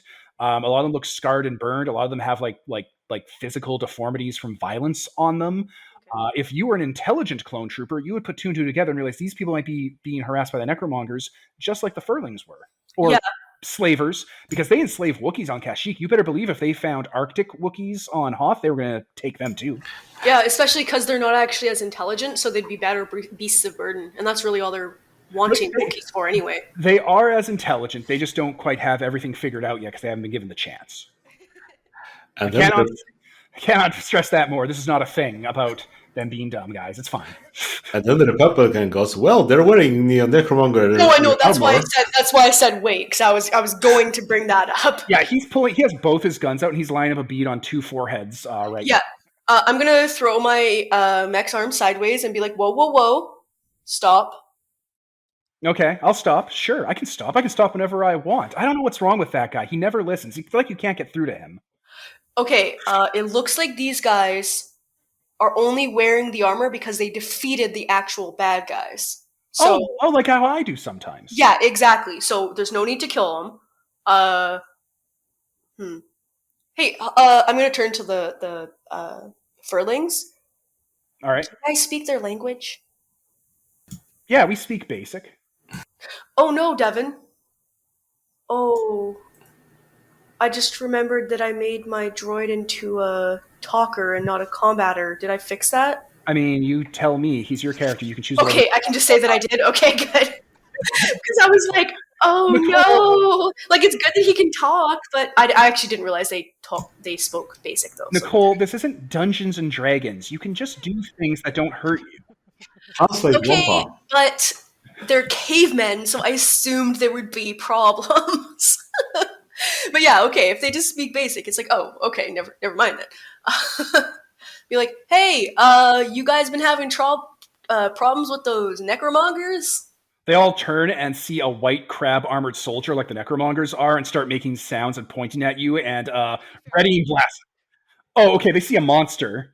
That's like yelling at them and growling because your mech growls now and has like a Cylon eye that's red and burning. So a demon shows up. With a bunch of other demons and Furlings, and they're like, oh no, the race war has started. Because the Furlings brought a demon here to kill them. And they all start leveling blasters up at the mountain where you are and start talking to each other. I will straight up get out of my mech then and take my helmet off to be like, whoa, whoa, whoa, whoa, whoa. What do I want from this? I want an overcome from you. I want you to overcome them immediately going to violence because they've had a very rough little while being hunted like sport. Now, I have a question. When I'm in my mech, I roll iron for overcome. Yeah. I'm getting out of my mech. Yeah. Do I roll not with that then? Because I'm currently in the process of getting out. Okay. I actually don't know what overcome is normally. Blood. Blood? Yeah, it's you being like passionate and being like, "No, guys, don't. I'm your friend. Come on." That's not bad at all then. So You're being passionate and hot-blooded. yeah. You were dangerous too. You jumped out of your war mech, took off your helmet, like, "No, guys." Yeah. Whoa, and made yourself a target. Yeah, we're all on the same side here. So one moment here. Gotta open up a fucking dice roller. That's a suspiciously specific request, but okay. Oh, no. If you let me violate this one time, I'll let you violate just one time. Would you let me do this? That's very specific, but yes, I'm okay with it. I almost plan to do that in the Revenge of the Sith version of our Rifts versus Star Wars game. I was almost prepped to do that. Peter, no! All right, what do you get on Overcome? Dread? I got a 7. That's not bad. That's perfectly frangible. Yeah. Frangible? It's a word, I assume. I throw 2 crew out the airlock to help. Oh my god. You can't do that. You're not. That's only when the ship acts. All right, so pay a price or take the 10 plus to take the 10 plus result. Pay your price, Nicole. Okay. Let me take a look at the... Pay a price list. Yeah. Kind of sucks it's on the same sheet that we have all of the setting stuffings. I have to keep rolling back up. I know, it sucks. So sad. Peter, I keep forgetting you have a Zillow Beast and a Rancor. What's up with y'all? Oh no, a Zillow Beast? I forgot. Oh yeah. God. It's a baby though, right? Section really fun. Peter, I just want to be clear. Did you remember to take the Zillow Beast or did you leave it on the Necrobore? Because that's going to be fun either way. I mean, of course I took it with me. Why wouldn't I, not ride my zigzag battle? Okay, good. It is a baby though, right? Like it's not as big as the one from... The word is youngling. I mean, I'd love it to be as big as that other one, but I don't think our ship is big enough for that. No. You'd have to do his relationship quest to get him his 3rd stat, which would be the giant stat. That's what you gotta do. And then you have to breed it so it gets 4th stat, swarm. Oh no. I would like to... Ain't no one getting advantage on that. Hey, Devin? Yeah? I would like to, I'll get out of my mech, I'll take my helmet off and be like, whoa. We're here to fight the same enemy that you are. We're here to help. We're on the same side in this fight. And I'm going to use that silk that I still have to, bind up one of their wounds to, prove that I'm... Spend some gear? Yeah. Yeah, I love it. All right, you go and you give them fine, exotic alien silks because you're some sort of space warrior. I specifically use it to bind one of their wounds and stuff. Maybe as a sling for someone's arm or something. No, it's really good as medical material. It keeps a very good sling that has give, but keeps it taut so their bones can set. And the Wampas they all lower their guns and they're all one of the leader comes up to you and he fishes out of a satchel a tactical droid that's just a torso with no arms and just hits it in the head a bit and it boots up. Oh, hello, clone. And then starts hitting him. I guess I'm supposed to translate, right, clone? Yeah. Ugh, disgusting. This is the worst. I wish I was dead. So you can talk to the Wampa leader now. Okay. I'm going to swing the spotlight away because you definitely avoided that problem, and we'll get to that in a second. Yeah. Oh my god, I'm so glad you told me that they're people. Oh, Nicole, you goddamn Nicole. You goddamn Nicole. Oh, this would have been so bad otherwise. I wouldn't have known until afterwards. You guys would be like, what are you doing? Just a literal bloodbath. So, 411 KM. Wait a minute, did she get a victory point? No, she's not done yet. I'm just moving from the move because she didn't wrap it up in one go. I'm trying to keep the momentum going. Okay, so, cool. 411 KM, you have been left outside Vision, the chapter house of the Secrets of the Prophet Mandalorians, also known as the Dwarf Playbook. It is a icy glacier mesa made of naturally occurring minerals that are basically Durasteel, but without being processed. So it deflects signals really well, is very hardy. It's not being affected by tremors as much. So you're actually completely immune to the location set piece right now. It's not affecting you at all. You're fine. You're better than fine. You're doing great. You know? Yeah. Have some hope. I don't care. Not really, but yeah. So After you land and they go away, a single Mandalorian in like chromed battle armor walks on out of like an elevator shaft that comes out of the ice, like a turbo lift shaft. Walks up to you and says, "You're 411 KM, correct?" That's correct. I am here to meet with the Prophet Outs chapter of the Mandalorians. Are you one of the members? Yes, we've been expecting you. Come with me and your entourage. Excellent. Thank you. So you go into the turbo lift, which is big enough to carry everyone, and it goes down. And it goes down pretty rapidly because they're fairly deep under the ice, and like the shaft has various like doors that close behind it, like snapping shut. So there's like layers of bunker to it, and you are opened up in some sort of beautiful underground megastructure geode city. Like they've hollowed out the mountain into like tunnels, but also have left like big chasms in it that have like large rectangular asymmetrical buildings hanging from the ceiling like stalagmites, coated in bismuth like metal materials. They give off a constant rainbow coruscanting shimmer.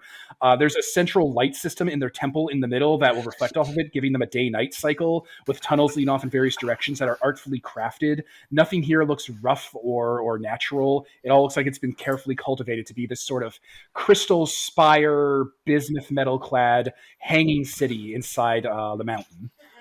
Ooh, pretty. And like there's glass and transparent aluminum everywhere. Like you can see through things all over this place. It is very visually appealing and very vertigo and heights scary. Right. And yeah, you're brought down to like the ground level. That Mandalorian starts to guide you through. He talks, he's friendly, he points out various structures as you're going, and he brings you up to the temple. Like it's a big square pyramid sort of design with light constantly going off of it to create the day-night cycle. There's a bunch of Mandalorians standing on guard there that are like waiting for you in a procession. Some of them even have like banners that have like your house sigil on it, waiting to greet you. Because again, you've been here for 1,000 generations. You're famous. That's You know true. that, right? That's true. I keep forgetting that I'm famous. You're so famous. It's infuriating. You're the heir. Well, she wasn't active for the 1,000 generations. Yes, she was. When she woke up, she became an active member of the Strait of Messina, and everyone knows about her. Well, yeah, I actually thought that she had been sleeping for that 1,000 years. I didn't realize that she had been awake the whole time. I thought she was recently. I thought I had only been There's a active for the past few decades. What is important is there was a period of time where you were not active, and then there was a period of time where you were active, and in that period of time that you were active, you were the most famous droid in the Strait of Messina that everyone kind of universally loves. Yeah. These are the facts that matter. Facts of life transformers. So yeah, your procession is allowed up into the temple. The temple has Mandalorians in armor that have like gold and bismuth designs on them. There are display cases that have like breastplates made of material you don't recognize that have the Jedi Order symbol on them. Cloaks of material that seem to look kind of like stylized Jedi robes in like display cases. A mummified hand gripping a damaged lightsaber. Just on display as you go into their main temple hall. And the Mandalorians here have like a sort of purpley bismuth highlights to them. And as you come in, there's one single Mandalorian standing out among the rest. His armor is bulkier. It has like shoulder missile launchers. It has a backpack that has like a fusion cell clip on it. He has holstered on the floor with like his squires and his apprentices holding his weaponry, which is like a large heavy cannon and like other weapon systems. Like he brings a procession with him where he goes to hold his advanced gear. And he has like a long flowing cape. His helmet's been stylized to make it look like one of his eyes in the visor have been blown open and replaced with a droid prosthetic for targeting. It's a whole thing going on with him. In other words, he screams important. Yeah. And he opens his arms, like without weapons, to greet you to come in for a hug. Well, I greet him accordingly. Yeah, he's a hugger. And he's like, you're 4111KM, correct? The hero droid? I am, and I believe you are the leader of the prophets, are you not? I'm afraid I'm not the leader of our chapter house, but I am I'm a cultural leader. I am part of the heavy faction. I see. Interesting. What is the heavy faction? We are the heavy weapons. We are the ordnance. We are the shipbuilders. We are the destroyers. Anything that someone puts up with care and consideration, we ruin. Ah, the powerful fist of the chapter house. Mm-hmm. It's a heavy burden to bear, one that must be weighed responsibly to not destroy our own nest. I understand. Like a fat crate dragon smashing through its eggs. I understand. It must be a great honor and burden both. It's my gift and also my curse. He puts his arms out looking to the sky like he's, what's the word I'm looking for, a martyr? Mm. Yeah, martyr is definitely the word you're looking Yeah. for. He martyrs himself. It is my gift and my curse. I understand. Now we know why you're here. You want us to declare war on this petty death cult, and we're interested because normally we wouldn't even deal with droids because we don't consider them part of our kind of cultural exchange. But recently, we have been convinced to allow you to engage in our vision quests. Well, I'm deeply grateful from the bottom of my chassis, and what is this vision? Nice. Right? What is this vision quest you speak of? For us, the heavies, to convince us to join you and get my vote, you must go on the hero quest of plenty. Tell me more. It's reenacting famous events from our chapter's personal history, and specifically the Heavy Clan's personal history, that of the bill coming due.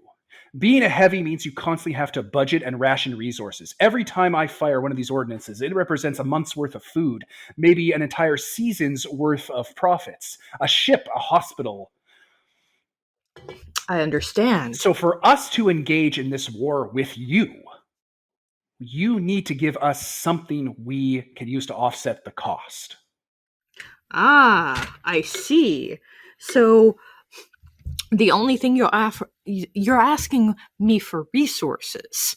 We have to, the bill comes due, and it costs 35,000 credits to fire that weapon, the one the Squire's holding, for 6 seconds. Are you asking me to fire it for 6 seconds?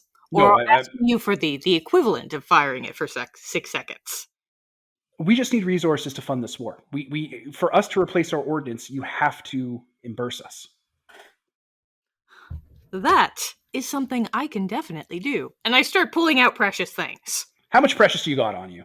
How much do I need? How much do you got? And we'll start there. They'll start fleecing you. Yeah, you're fleecing me.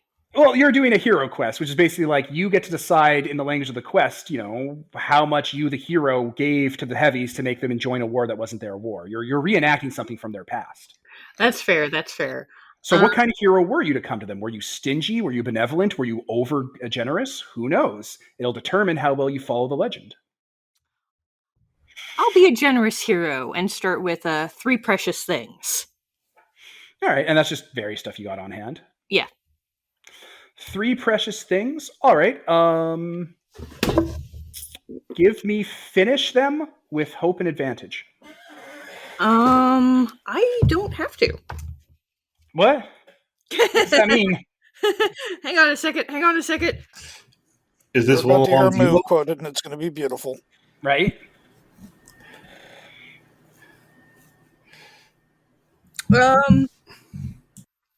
Yeah, if I'm alone, I don't have to roll to finish anybody.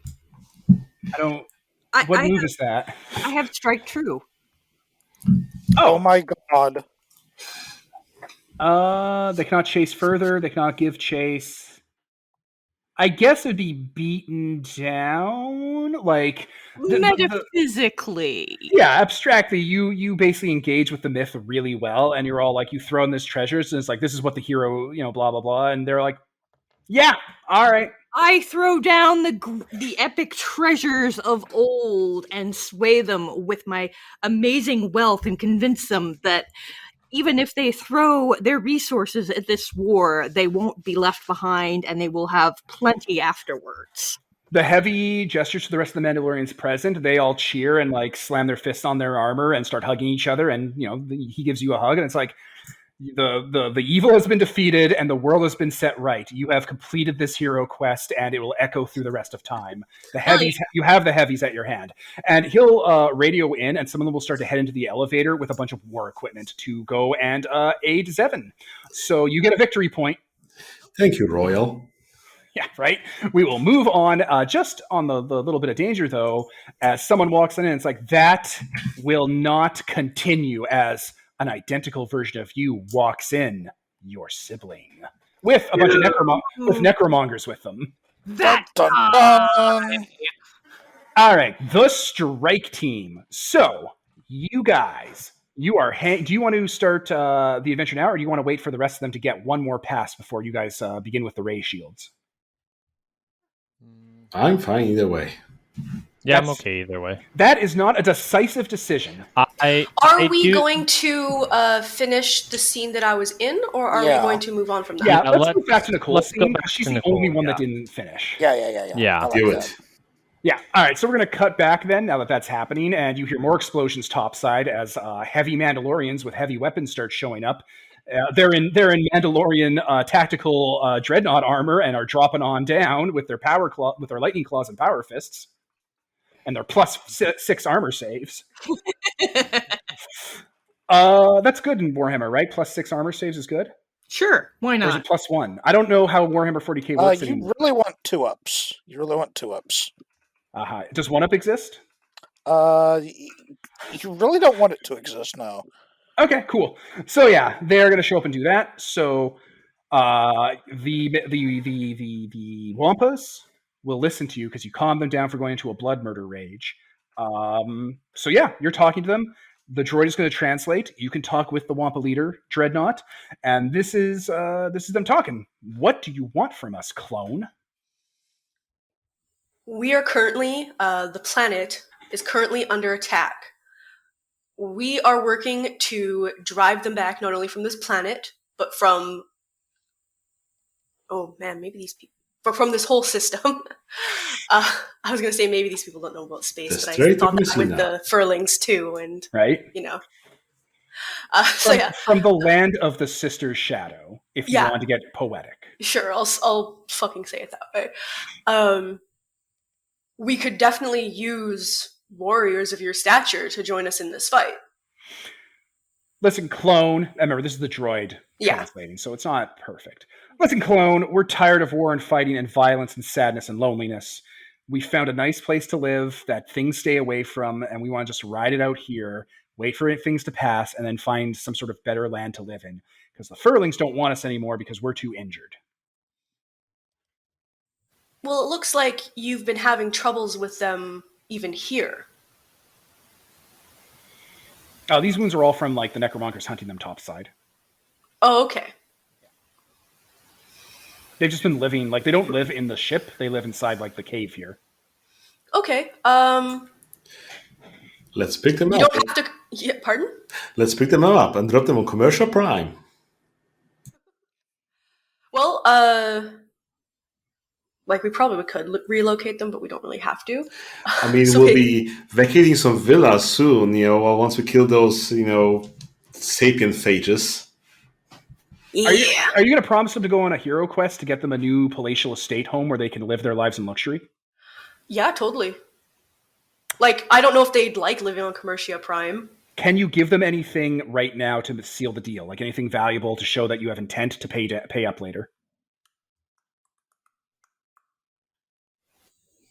I mean, I can share a meal with them. I can't think of anything else I can really give them. Don't you have another scarf? No, that was my last one. My last scarf. You guys are going to have to go back. I used the other one to make myself some sexy clothes to seduce the Queen of the Lasat. Oh, yeah. Oh. Oh, yeah. Hey, you still have sexy clothes to seduce the Wampas with? It's just give me a minute. I need to get changed. How about now, baby? No. It cuts to Tamora Morrison's interview. He's like, I don't know why we had to film that scene that way. I guess it's implied that you just used up all that clothes, so I guess it was some nice time then. Jesus Christ. It's just they threw the outfit out. They're like, oh, we can't keep this. Oh. Burn it. So, can you give them something tangible? Or you could challenge them in combat. You challenge one of them to Mortal Kombat to, not immortal, you could spare them, but to be the thing you offer them is proof of your strength. Yeah, I can do that. Okay, one of the Wampas... Put them outside of the mech? Yeah, because one of the Wampas takes off his armor, throws his spear down, and throws the droid on the ground, and hits his chest and lunges at you. Okay, I guess we're going. Right? Oh no! If you have nothing to offer, as he strips off his Necromonger skull armor and throws the spear into the ground and picks up the droid and smashes it on a nearby pillar as he starts to die and his voice goes out. If you will not offer us anything tangible, offer us your strength, and then it dies. It dies? Yeah, the droid. He smashes the droid's head against the pillar. Oh! Okay. And yeah, he pounds his chest and just lunges at you like a goddamn Wookiee, ready to tear your arm out of your sockets. So that's a cut coming your way.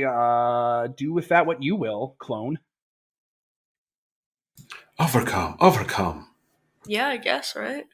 I mean, you gotta say the thing to do the thing. So what do you do? So he's lunging at me. You don't even have to overcome. You could let this cut hit you and instead do something to get advantage and finish him.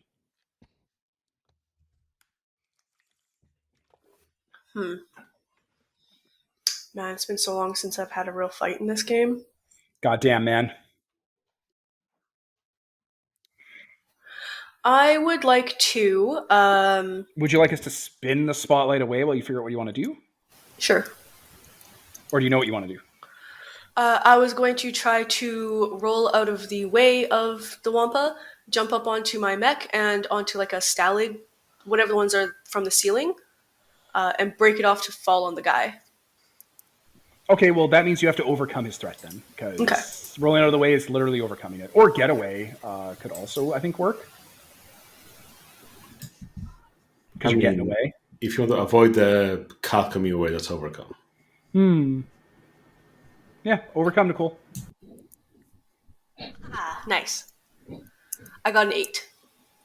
Okay, so let me see here. So pay a price to make it go away, or it's only temporary. Make your choice. God damn these prices. Damn these prices, I am not wont to pay.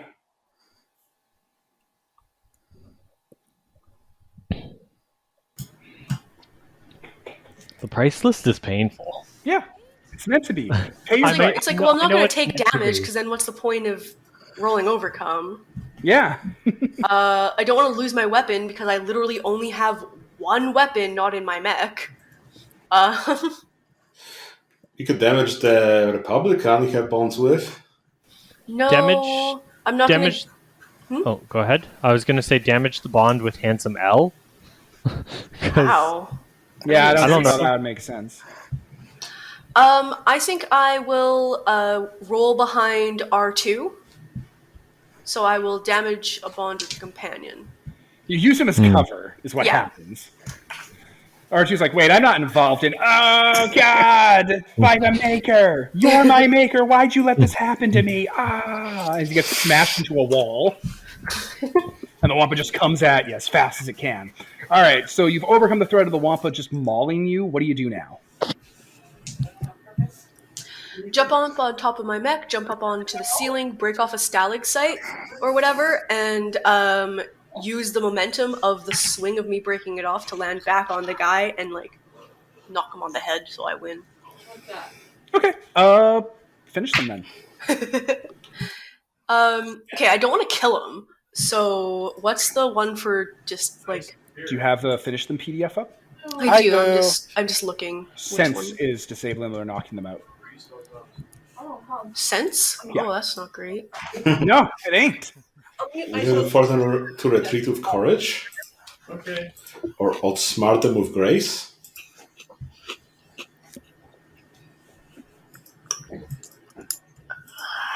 Or do you want to tire them out with iron? Hey guys, I'm going to step away for a minute. Sure thing. I think her playbook actually has to be in the mech to use iron, if I'm not mistaken. Yeah, it's not the dwarf. The dwarf is just iron all day, every day. What does courage do again, you said? Force them to retreat. Which is not beating him in combat. Like, yes, it is. It makes him surrender, but that's... It's supposed to be like a physical fight. Yeah. Do it with sense. Knock him out with a stalactite. You're dropping a stalactite on him. Well, I rolled a 6. Perfect. Thank God. Okay. If I had rolled even a single number lower, I would have failed because I have +0 to sense. 6 is failure. So I think this is about the point where I should probably spend my victory point to shake the ceiling and drop a stalactite on the thing's head myself. Let's do that. Let's do that and clear out this Yeah. threat. Okay, so yeah, you're unable to get to the stalactite and make it drop, and then a spare round hits the area above the cave, dropping it on the Wampa and knocking him out. Like he's just out of the fight, not dead. Yeah, we do not need a hard cut coming in before we even get started with Sicarius and crew. It would have been so hard. It would have been so great. Okay, perfect, excellent. So yeah, you beat the leader. The other Wampas. I mean, did I though? The other Wampas. I'm just going to keep continuing. The other Wampas gather on up and like look at you like, okay, what next? You fulfilled your end of the bargain, and you said you're going to go get us a palatial estate on a planet. So they're with you. I guess I just take them with me. Into the sand crawler. I guess, yeah. Perfect. All right. So I mean, I was either going to fight them or just ask them to just leave me alone. But... No, they were going to help you. That was the deal. Yeah. You've recruited them. You get to forge a bond, right? Yeah, you could forge a bond with these Wampas. Wampa army. 2 stats. It's a group. Wampa and army. It's a group of Wampas. It has 3 stats, which is Blood Hunter, Claws and Death, and Group. Oh. That's just how it works. Okay, I'm going to move then to let's start the first bit of the strike team. So that's Ian and Peter, right? Yup. Okay, so you've gone into that tunnel. You've bypassed a bunch of areas. You're starting to get close to kind of the entrance point that'll bring you into the main ruins of where the ground was basically ripped up by the entrance of the Ghost Hand. And as you come on through, you hear 2 things. One, there's an advanced party of what do you goddamn call them? Necromongers down here. Like, there's a group of Necromongers and a bunch of Clone War battle droids, like separatist back to in good condition droids. And yeah, they're all walking. They have a hologram. They're being directed by Admiral Trench. And they're setting up equipment down here that is basically repeaters to help a ship lock on. And all of a sudden, snap, ray shields start showing up everywhere. And you realize you are trapped in this area with them. Okay. I'm immediately going to start crawling up onto the ceiling where no one can see me. Okay, Peter. So I'm hiding. Well, I guess I'll let Sicarius take the point to start. Okay, and remember, guys, this is the point where you'd want to buzz the crew and let them know if there's a ray shield set up, because ray shields are basically indestructible shields. Yeah. I'll buzz Zevin. Hey, Zevin, do you want to... We got some ray shields down here. Now, Zevin, that's a bit of an interesting complication, because ray shields are usually projected from a secondary source, so there's probably a ship or a structure somewhere in the planet's orbit that's throwing them down below ground. All right, we're scanning for the source of the ray shields.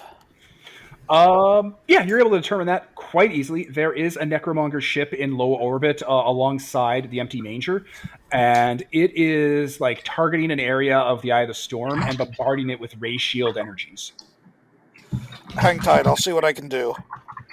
So, the solution you might want to go for is you could try and destroy the ship, which will definitely attract like attention, or you could try to land onto it into its docking bay and board it and like deal with the problem, hands-on. Because you'll have to go into the orbit where the other ships might be waiting, and your ship already looks like a Necromonger ship. That's true. Well, let's cut skyward and see what... try and get at least electronic eyes on the ship, see what we're dealing with. Yeah, it's a battle cruiser. You could probably fight it with your own ship, but it's going to have backup and it's going to have meat on it. So if you want to engage in that space firefight, you can. But you could probably, just like you've done previously, fly right into its docking bay without being harassed. Well, if it's big enough to, just take one of the ship like ours into the docking bay. I'm just tempted to do something with the drill. It's the only thing. Oh, yeah. It's very hard to return fire when the fire is literally coming from inside your own superstructure, Oh, for sure. Then again, these are area and...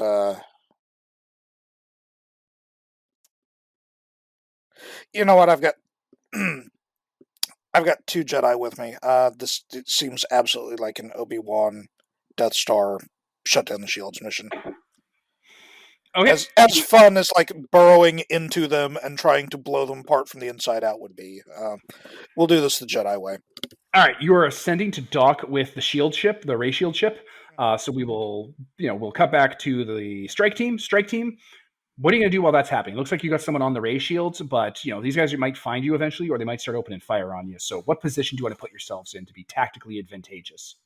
As I say, I'm on the ceiling. Like I'm trying to blend in with the stalagmites, stalactites. Just stay hidden on the ceiling. Very much natural caves and ice flows. There's evidence of technology down here, like bits of metal and like walls and stuff and corridors that have been fused with the ice. But as for the most part, natural cave. Okay. I guess I'll lay my trap maybe somewhere ahead where they're probably will be aiming to go, and once I trigger that, just go after them. What trap do you throw down? Arrow trap. So what does that look like? Is that just like arrows? Do you set some blasters up? Rock slide? It's the furling technology, so probably No.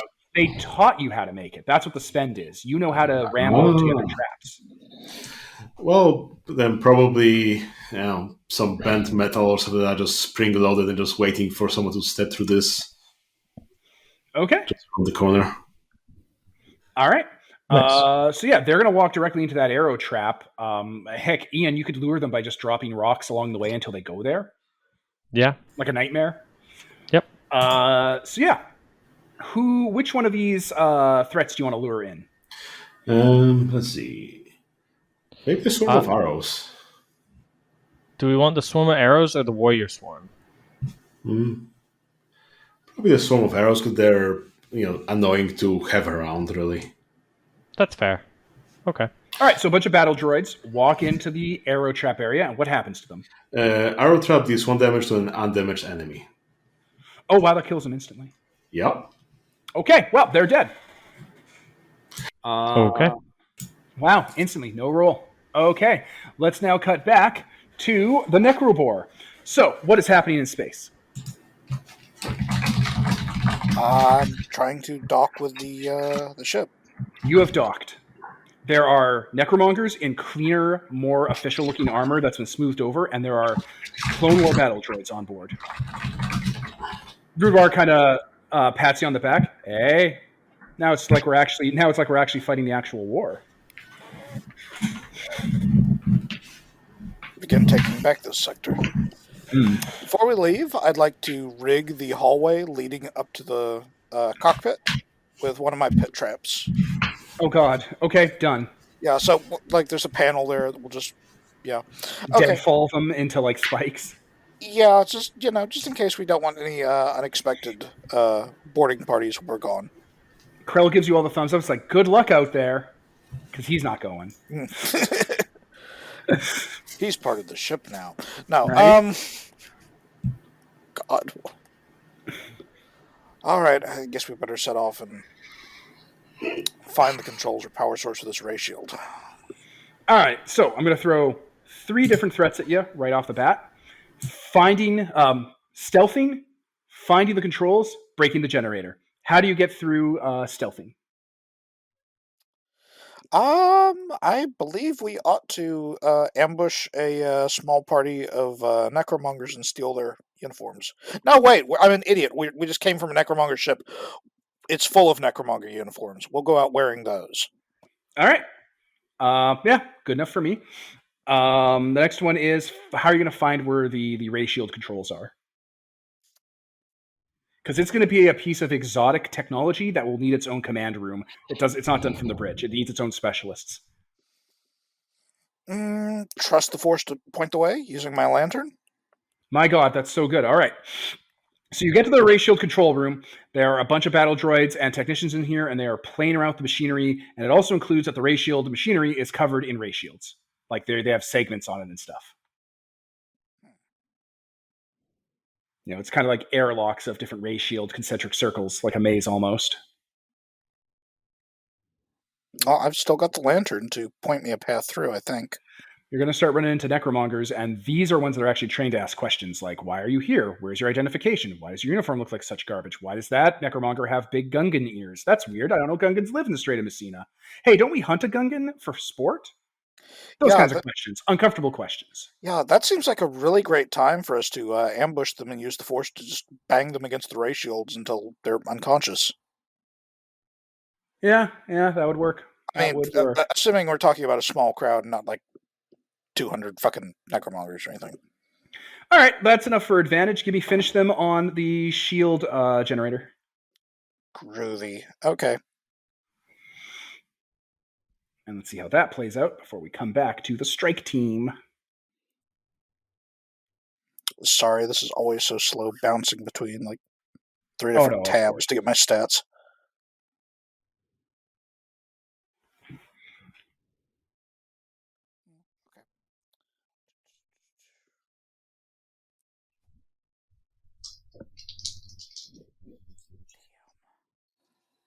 That's a 9. I mean, that's damage. So yeah, you're able to like start a firefight in the shield generator room and start blowing up consoles, destroying redundant systems. You're starting to carve your way through. We're going to cut back to the strike team then. Hey, strike team. That's Sicarius and Shiny Peak. Yep. What's up? You can tell from the way some of the ray shields are starting to flicker that Zevin's work in orbit is starting to pay off, but you need to give them more time before they start noticing things are wrong and alert people. I assume they're probably starting to wonder where their swarm of arrows went as well. The droids? Yeah. At one point, Trench is like, okay, everyone do it. Trench shows up in a hologram, and he's like, what is going on here? Have you checked in? And one of the droids is like, yes, we've checked in. Did you check in on everyone? Of course, sir. We checked in on all the Necromongers. Did you check in on all the droids? No, sir. Why would we do that? Because I told you to do it. Get me a living person. Necromonger walks over. Oh, hey, boss. Yeah, the droids are doing their thing. Did you do a head count? Yeah, all the Necromongers are accounted for. Did you count the droids? I mean, it looks like there's most of them, right? I mean, how many did you give us? I don't know how to count. Oh, boy. Oh, boy. And Trench just strokes his one alive mandible, not the droid one. And just, like, gives him, like a visual guide to, like, check off. And they realize, oh, hey, there's a bunch of dead droids here. Do you think they belong to us? Did they have my symbol on them? Are they recent? Are they still warm? Yeah, then yes, they're yours and they're dead. Which means you have intruders. Oh, boy. Get ready for a fight. They're probably stalking you. Oh. Fun. So, they're arming up because they notice that their droids are gone. What do you do? I am going to ambush the warrior swarm. Oh, Sicarius, don't you need to like look close or something like that to generate your traps? Or... Actually, yes. Before I ambush them, I will look closely. That's a good idea. All right, what are you looking closely for before you just start rolling dice to get yourself web?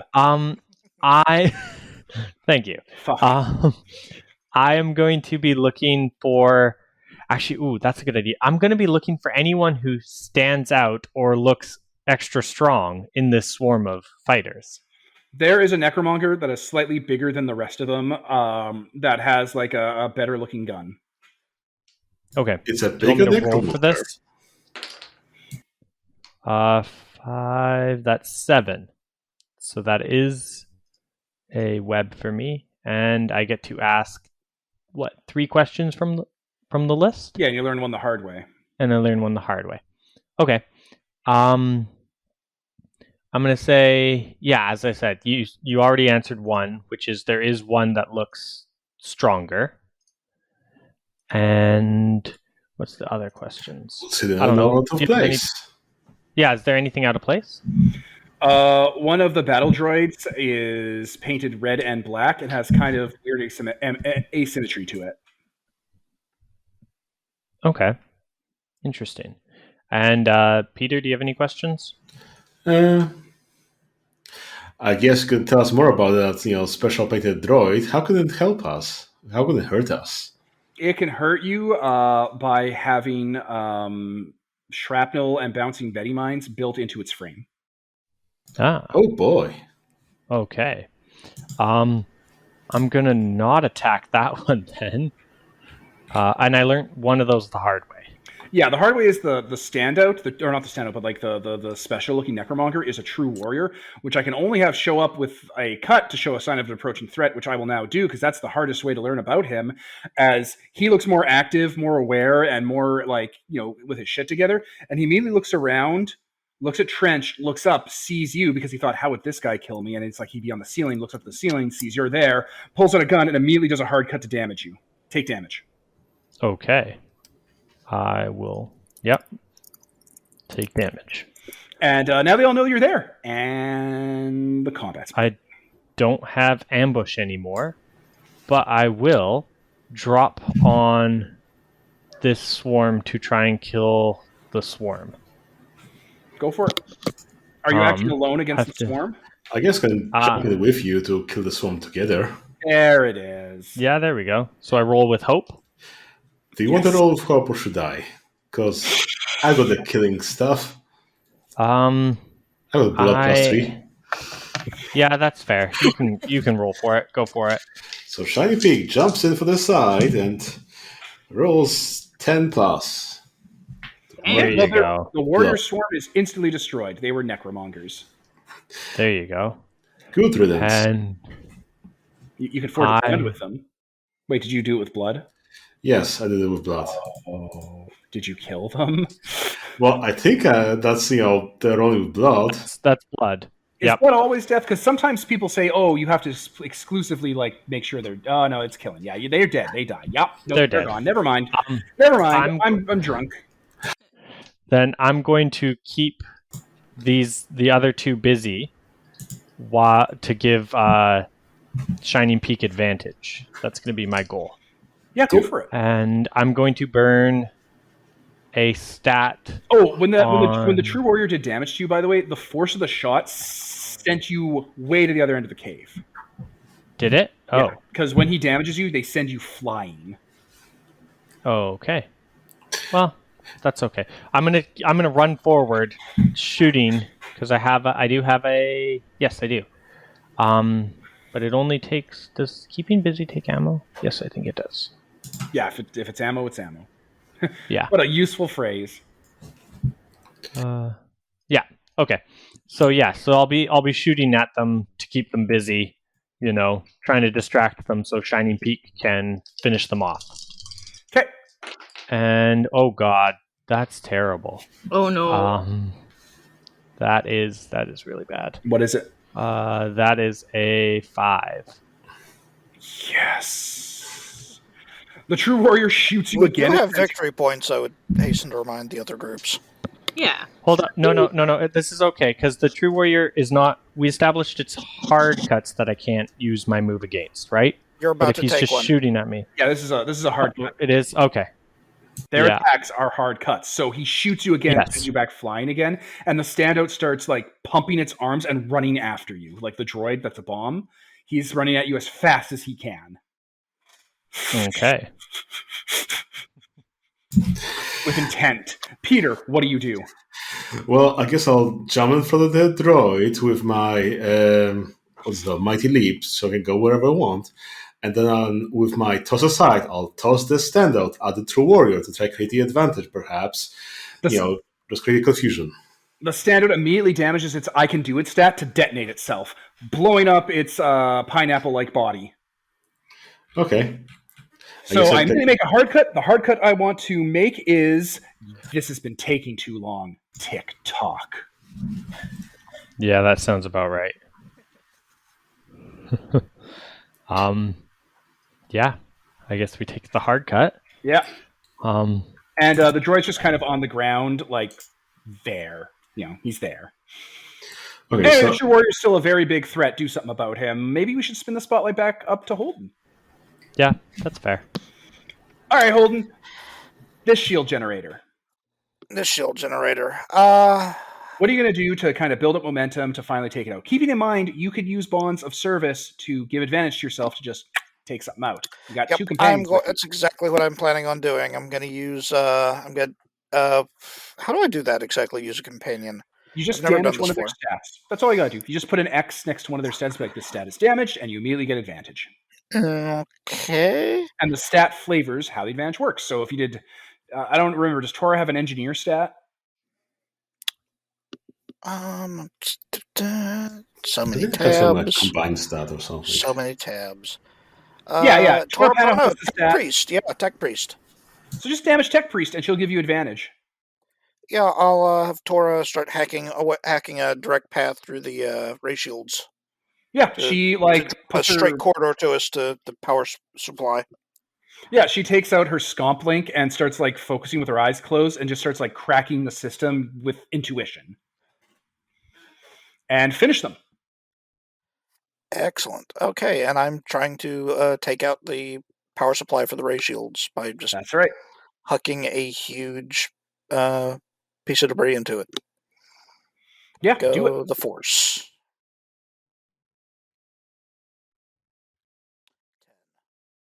Ray shield's destroyed.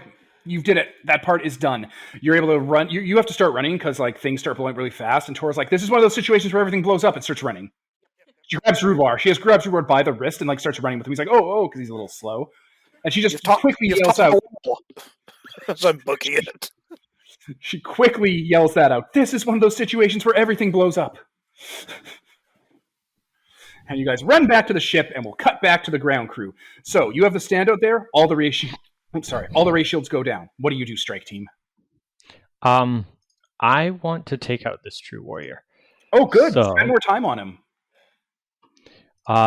Yeah, I'm going to use one of my companions and their stat Swarm to gain advantage, so he's distracted. Okay. While I sneak up on him and ambush him. Okay. Okay. What is just tell us what ambush does, so we know for the rest of the I have brutally cunning. When I strike an enemy from ambush, I may kill them. This move does not work against threats on the world. Okay. Yep. Boop. True warrior is gone. You guys can move on from the ray shields. So you continue on down with the ray shields out of the way. You let the Jedi know, and we'll now go to the next round. Is everyone feeling this so far? Is this working out? Yeah. Yep. All right. So right back up the top to Zevin. You get on your ship. You take off. You fly out of that ship as it completely blows up and starts falling out of orbit. And when you get to the cockpit, Krell, your co-pilot, you turn him around in the seat, and he's taped to the seat with his mouth taped. And he's trying to tell you it's a trap. When you hear guns cocking behind you and a whooshing sound.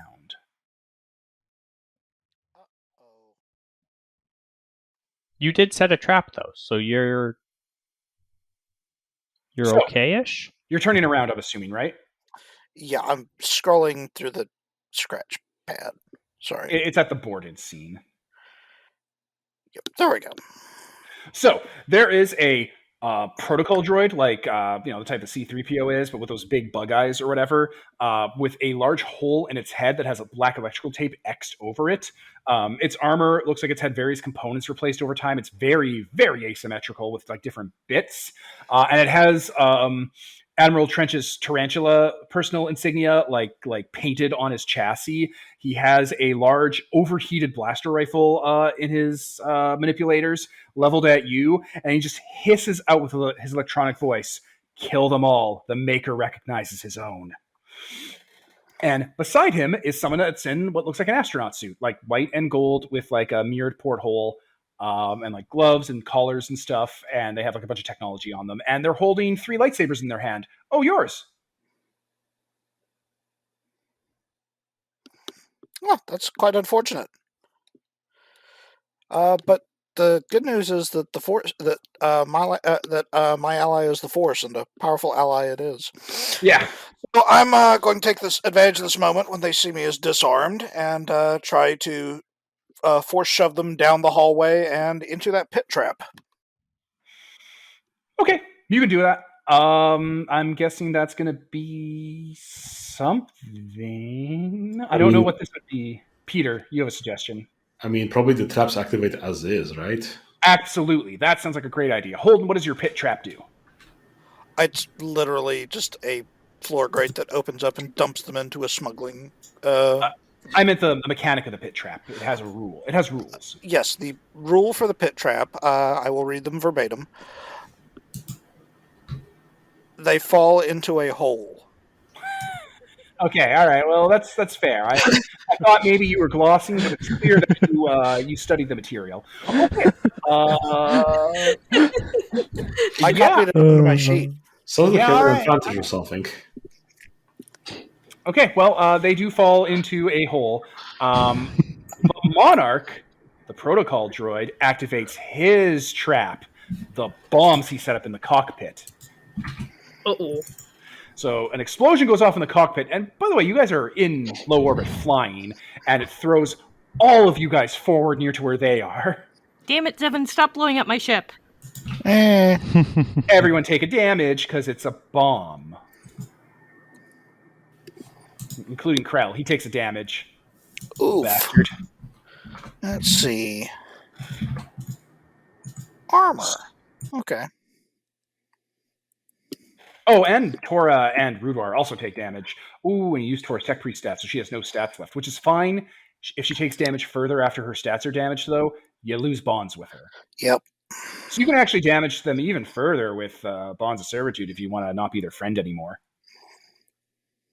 But yeah, there is a series of like force pushing and explosions and screaming, and there's ringing in people's ears. Like you're getting up, holding your head as your vision's unblurring, and like Rudwar's like getting up, and he has shrapnel out in his stomach, and one of his ears is a little shredded.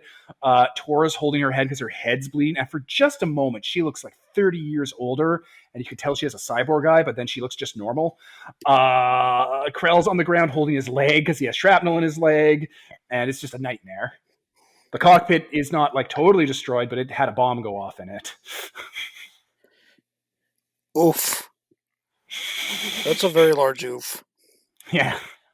Oh, the ship takes damage because the bomb went off on the ship. Oh, shit. Ship The ship playbook. takes a damage. Ship playbook, ship Womp playbook, wompa. ship playbook. Wampa Stompa. This sounds like I've left you in a situation of extreme danger, right? Not no. So I believe we should then spin the spotlight and come back to you. Is that okay? Yeah, go for it. While you get your bearings, think out your next plan. I'm more just searching for the armor to mark off on this sheet. But yes. Excellent. Nicole, are you active? Yeah? Perfect. We're now going to your piece, Ghosts from the Past. So, with your furlings and your dire furlings and your droids and your mech suit, you approach Land's Raider, the crawling fortress. It has chains around it that like looks like it's been chained in place that are like tied into the ground and the ceiling. There's all sorts of shrines and stuff built onto the side of it, and candles that have long since gone out and burned down that are like dripping wax down the side of its hull. It is a mobile tomb of this old warlord. What do you do?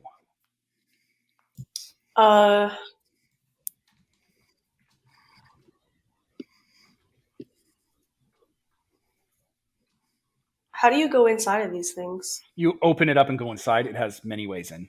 Oh, okay. Oh yeah, I forgot. They have like doors everywhere on these. Yeah, they have things. little like, you know, Jawa traps. Magnetic tubes. Is there a reason I would be expecting traps? Decide for yourself.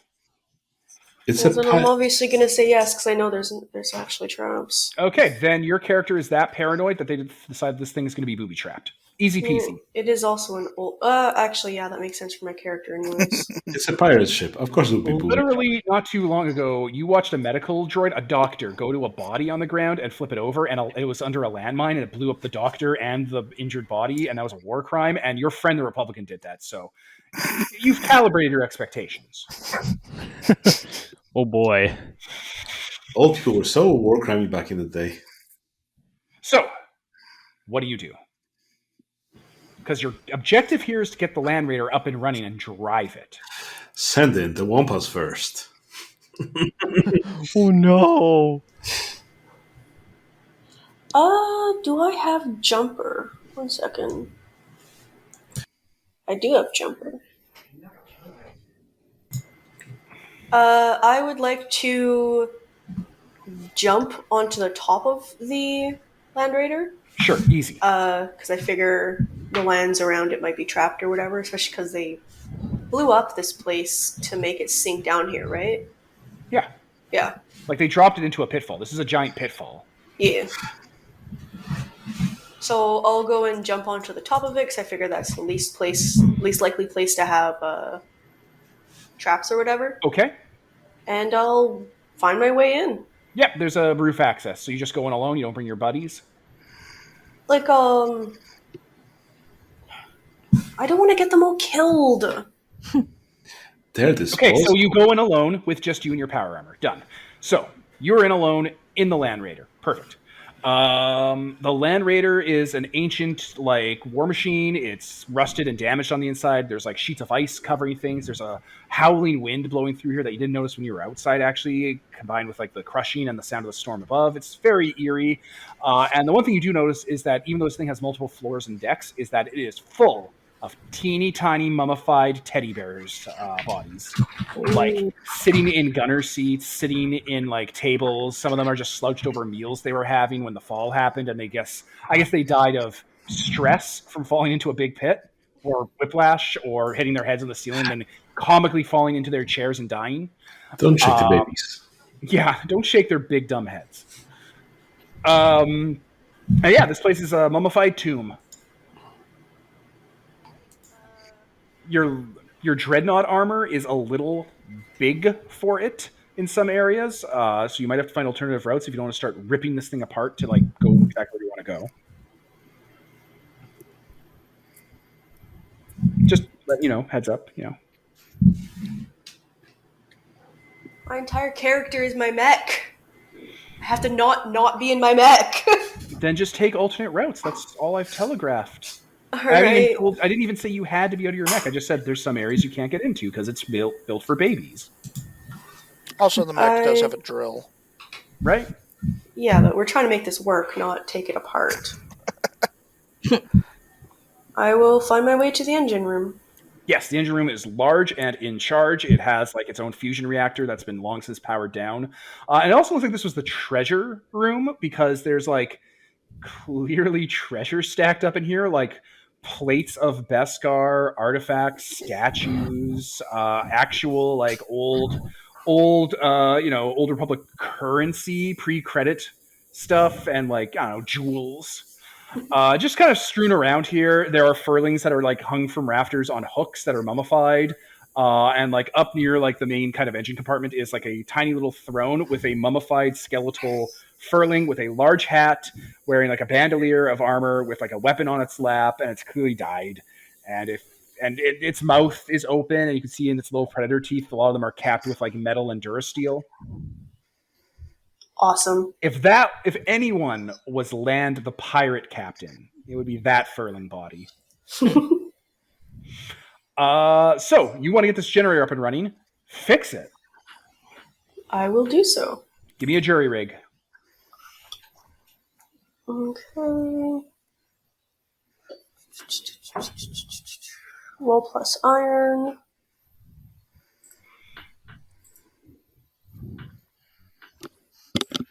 I got an 8. All right, what is the result? It's literally impossible to get a 10 plus. Sure. What do you get with what does that move do on an 8 though? It does what I want it to do, more or less. And on a 9 minus, it has a problem, like defective or unstable. Okay. Yeah.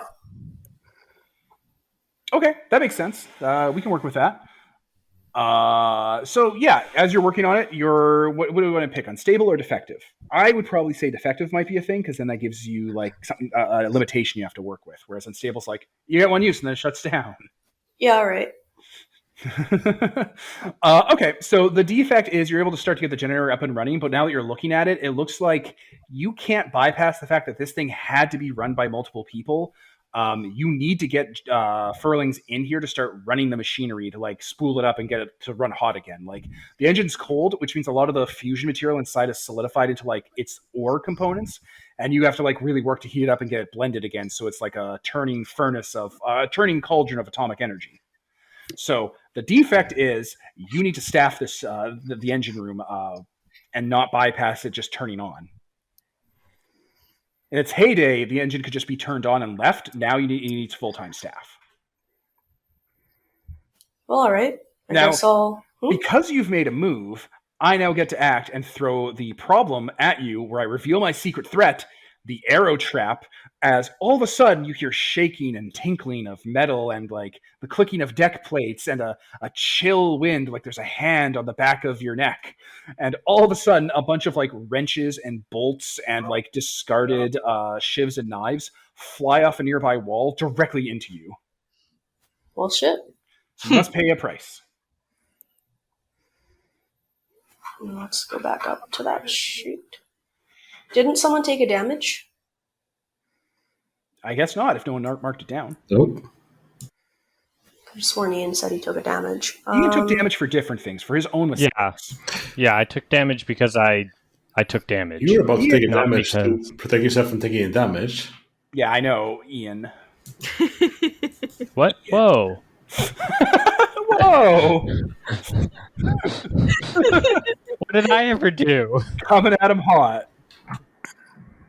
I'll say I'll suffer a setback. Perfect.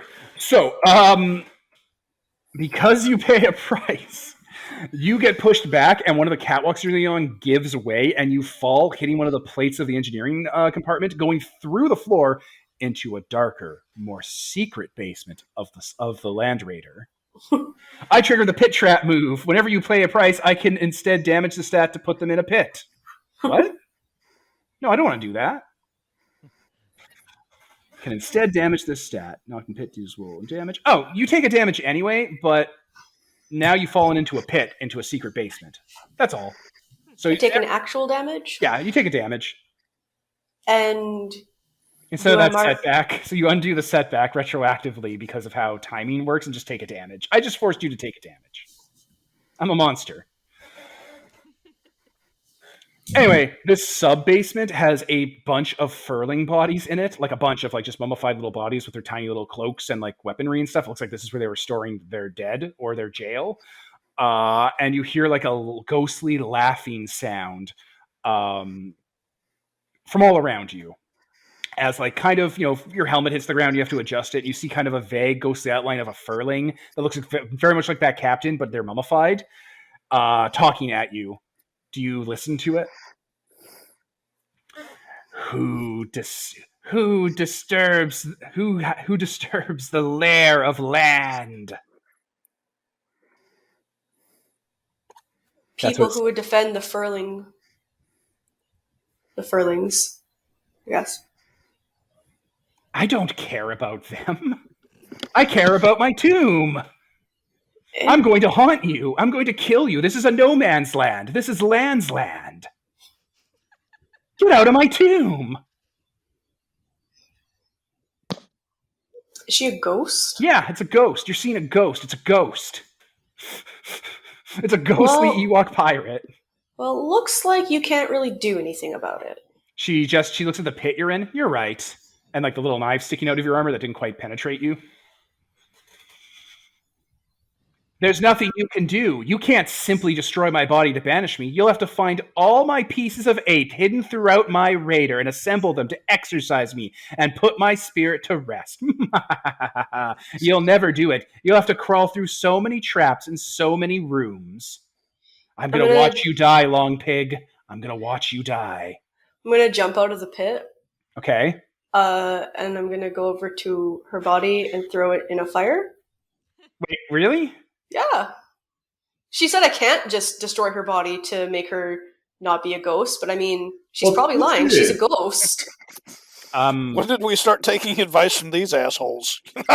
No word of a lie. That is literally something I coded into this. Like, I was going to make you go on a whole thing to, like, find some pieces of 8 that don't exist. You just pierce the body with a necrotic blade. I bet that'll do something.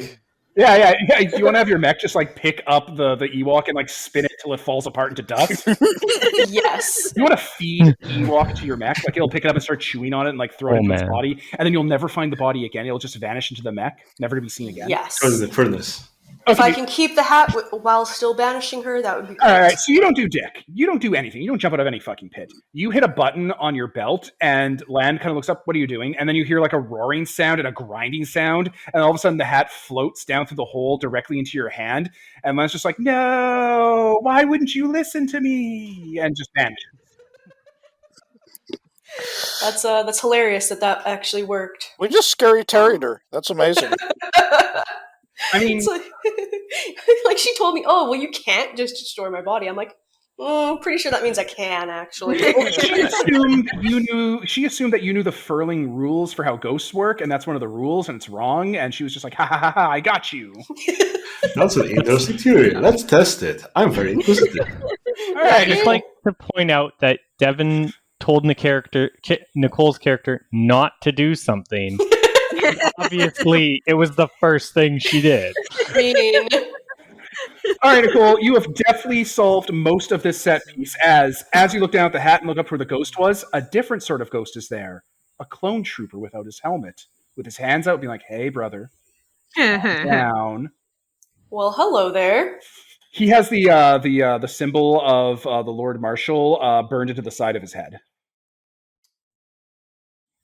What? And we'll cut away from this shocking development to Steph. We're back to you. Okay, it's been a while, so the heavy has kind of sent his people off. It's a whole thing, and you are brought to another level of this temple. Your brother's there too. Right, we should talk about this. So your brother or your sibling, your sister, your sibling, Terminal Finances, as it calls itself. All right. Which was always a bit of an odd one. It looks like it's activated itself and ran off from wherever you keep your gross of siblings. Mm-hmm. And it's here with some Necromongers. And that is the scene we left off on. So here you go. All right. Terminal Finances, you disgrace of an android. 411KM. Serve it to the meats.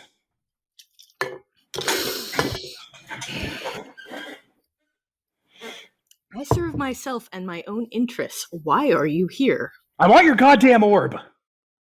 It's mine and I deserve it and I want it. I deserve it. Give it to me. It's mine. You can take it over my scrap metal. Well, I will once I have an entire army of stupid meat death cultists purge this galaxy of all life. Then I will take it off your scrap body and all the things that you waste your time on the orb with defending. That can be arranged. You are You shooting literally yourself. just go. Mom said it's my turn with the death orb. Yeah. It wants the orb. That's its only goal here, guys. It is literally the rival collector threat. It is a rival to another player in the game, and it wants something they have, and it's the orb. It wants the orb. Give it the orb. I'll stop all the terrible things I've set up if you give me that orb. I won't even make you admit that I'm better than you, which I am. Give me the orb. Aligning yourself with these death cultists will ultimately destroy you. Yeah, and aligning yourself with organics will eventually destroy you. They think we're furniture, and they're bright sometimes. Why are you truly here besides my orb? I want the orb. No, that's why I'm here, to get the orb. Give me the orb. Give it to me. Give it to me. I want it. You can't have it, so shoot. Okay, fine. I'll just take my death cultists, and I'll convince these guys to not help you, and they'll watch all the organic teddy bears die. And I'll have one stuffed, and I'll turn one into a couch for my ship, and I'll sit on it every day and be like, yep, you could have been alive, but 401k was selfish and didn't give me the orb. That's what I'll do. That's exactly what I'll do. Well, I will convince them that you are all idiots and they need to destroy you before I even set foot out of here. Well, if you're going to convince them that I'm an idiot, then that's pretty stupid of you, sibling, because I'm going to convince them that droids are people and can engage in hero quests. So if you convince them that I'm worthless, you'll convince them that you're worthless, and they'll undo all the goodwill you've done. Oh, no. Was someone manufactured poorly? Not me, just you, because you're the one with the death cultists. You're the one with the teddy bears that are... You're the one with the face!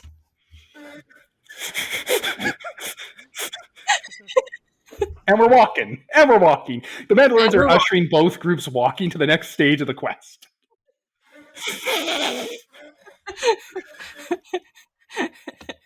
And I'm sure we're still bickering the entire Oh, time. yeah. It's like, give me the orb. I deserve the orb. I am entitled to have the orb from it. You've had the orb for like 1,000 generations. I should get the orb for a little bit. Like It's once my orb. all the organics are dead, it's not going to matter that much because only we'll have the orb. Oh, I'll let you look at the orb. You can look at it. Maybe you No, can even reach out, almost touch it, but no closer. So in the back of my mind, I'm secretly worried that the orb is the thing in the briefcase from Pulp Fiction, which we all know is Quentin Tarantino's N-word pass. Now I'm worried about that. That implies some things about this droid that are uncomfortable. Christ, you're killing We just killed Holden. Yeah, stop getting Holden, Devin. I'm doing it. We need him. I'm using social. We know that this podcast will kill the Exalted developer. It's come full circle. The prophecy came true. All those stupid mods in the Exalted Discord are right. I did murder an Exalted developer. Christ. So they bring you to the actual religious area of the temple where they do sermons and stuff, and there's a Mandalorian there. They wear the helmet. They don't have battle armor on. They have like furs from like exotic predator animals, and like their skin that you can see visibly, except for their helmet, is like covered in tattoos that like depict Nelvanian battles. Actually, like it's very similar to the stuff you see on Shining Peak or from Earth Culture. That weird right angle like geographic tattooing. Yeah, That's done by slugs. Right. And yeah, 411 KM. You've approached our chapel. And I bow and make all the respectful, polite motions. And I comment on the tattoos and ask if they have anything to do with the Nilvanian culture. It's a symbol of my connection to the Ashla and the greater cosmic beings out there. It's also a homage to our great leader, Mandalore the Prophet. Fascinating. There are many other cultures in this sector that have similar beliefs and even similar art and tribal body tattooing. From Naboo to the Strait of Messina to Rhodia to Lasan and Lasat. The Ashla is known throughout the galaxy as the great cosmic drift, the churn of life. Indeed. Thank you for bringing me here in front of your chapel. I wish to know how I can help you so that you can help me. We need to be reintroduced to our roots. Our chapter has strayed far too long from it, and it's causing cultural failure and drift. It's causing things to break down, especially with this clone war raging. Indeed. To understand how this hero quest works, you must understand us. What do you know of our chapter house and where we come from? Sadly, not a lot. I only know of the Mandalorians as a whole, but I do not know much about the individual chapters. When you say Mandalorians as a whole, I'm assuming the basic language you use is like the Mandalorians of Mandalore, which he spits when you say the word Mandalore, basically, like the name of the planet. Okay. I'm so happy you know nothing about us, because that means I get to do this. A long time ago, in a galaxy far, far away. Damn it, Devin. Oh no. There was a death world, a world that sought to consume all life that touched its surface. And that world was tamed and slain by a race of great warriors, the Mandalorians. They took the bones of their death world and they turned it into vessels, and they took to the stars. And soon they realized that every shining light on the tapestry of the night sky was full of prey to hunt. And hunt we did. We blanketed the sky with our mythosaurs, we dropped down pods of shining Beskar, and we brought fire and ruin to the greatest beasts of the land. And then we found our destined nemesis, the greatest prey, the sorcerer cult, the Jedi.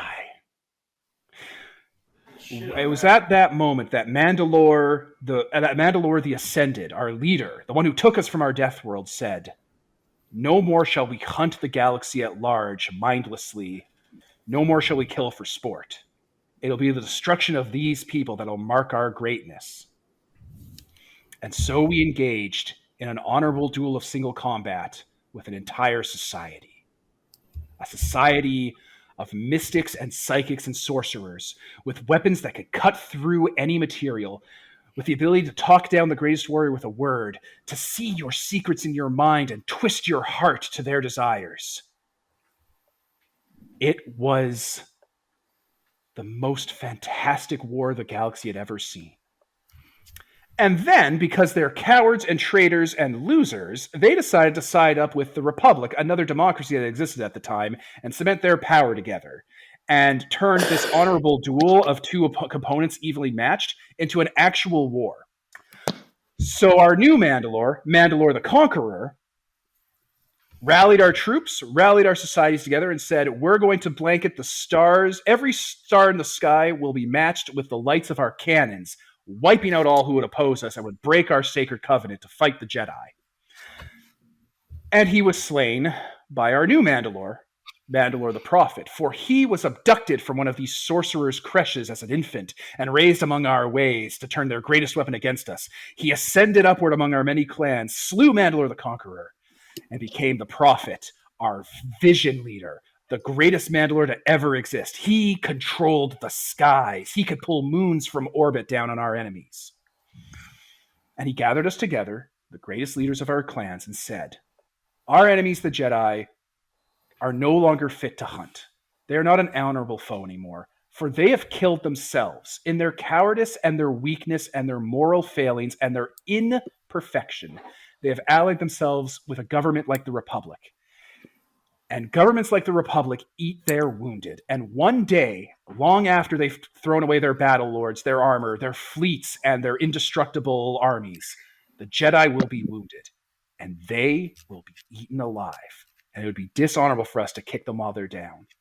So he commanded us to break apart our fleets, to stop our war, and to allow the Jedi to live in peace for as long as they had left, before eventually they'd be purged from this living, the Ashla itself, for all eternity. It was the honorable thing to do. So since then, our chapter house has not laid a single hand against a sorcerer. Not a red blade, not a green blade, not any of them. And because of that, we haven't really been able to connect with Mandalore the Prophet anymore. Without constant interaction with the sorcerers, without learning from them, without having something of theirs among us, we lose sight of the Prophet and the very real visions and future sight he had of their destruction. And since any day now that the Republic has splintered into a separatist conflict, it's clear that that time is coming. And if we don't have a way to connect to them before they're all gone, well, how will our chapter define ourselves after they've gone extinct? Do you see our problem? I do. Why not ask one of the Jedi to commune with Mandalore the Prophet? He starts walking through the hall as you're talking, by the way, so continue. Okay. At this point, since they are no longer your enemy, they would probably give you aid in the problems that you have. Mandalore the Prophet left us texts and treatises on what to do in these situations. He even foretold this meeting. He brings up an old text that shows a very clearly, crudely drawn droid carved into Beskar plate, meeting with a Skald on a world that is clearly frozen over, while skulls and dead bodies and skeletons are in the clouds above, taunting. And on a hill, there's a skeleton with one arm cackling as it chokes an innocent, and there's a crying skull in the background weeping black tears. Oh boy. Yeah. And yeah, you in this scene are holding the orb over your head, and it's giving out light rays to everything. The orb. Mandalore the Prophet knew about this meeting. He knew about everything because he was a prophet. And communing with him would be valuable to me, but it wouldn't do much for our people. They need something long after I'm gone. And he was walking, and he gestures to the cases in front of you. Bits of battle armor, parts of ship hull, a Jedi text written in actual paper, and paper doesn't really exist in Star Wars, so that's kind of rare. The books from The Force Awakens were the only time paper ever shows up, by the way. And that mummified lightsaber in the hand. We need something more tangible. Well, I'm sure there are some among you that are more sensitive to the Ashta than others. Asha? Ashla, I think. Ashla. That are more sensitive to the others. I travel with 3 Jedi, and they could teach your people how to access the Ashla and speak with the Prophet in their dreams. The Prophet forbids it. Anyone who has a connection to the Ashla needs to go out and find it on their own terms. They can't be given it to it, and especially not by Jedi. That would ruin their own journey, and it would tie them into the destiny of the eternal, of the inevitable downfall they're coming to. When night falls, we must all be clear because we'll be dragged down with them. What about other sects and other mystics that do have a connection to the Ashla? It has to be our ancient nemesis. Like, he gestures at the relics in the room. It must be our nemesis. The ones that we were charged to pitifully caretake through their extinction. We need something to connect us to them. He is asking for a literal physical thing. He needs something of the Jedi. Something new. Something they like, not, could be something they already have, but something that's new so they can tell a story of how they got it and like have something physically to show the next generation.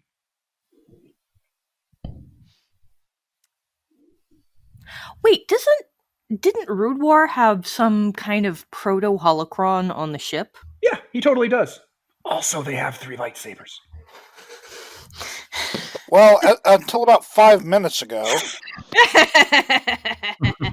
I mean, you could buzz the Jedi on the ship. You have a comm, just buzz them. All right. Buzz Rude War if you want. Be like, one moment, I gotta take this call. Yeah, excuse me for a second. All right, Rude War is like holding his stomach. He's like, ow, my ear. That's all right. This flesh doesn't matter. And what, he gets a buzz from you?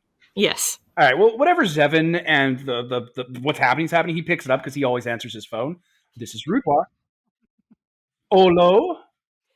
Hi, Rudwar. This is 411KM. I have a huge favor to ask. Okay. I can send you reinforcements if I could have your holocron or one of your lightsabers. In the background, Zevin is just about to hit the button that like jettisons the smuggling hold out of the ship with those 2 assholes and all 3 of our lightsabers still in it.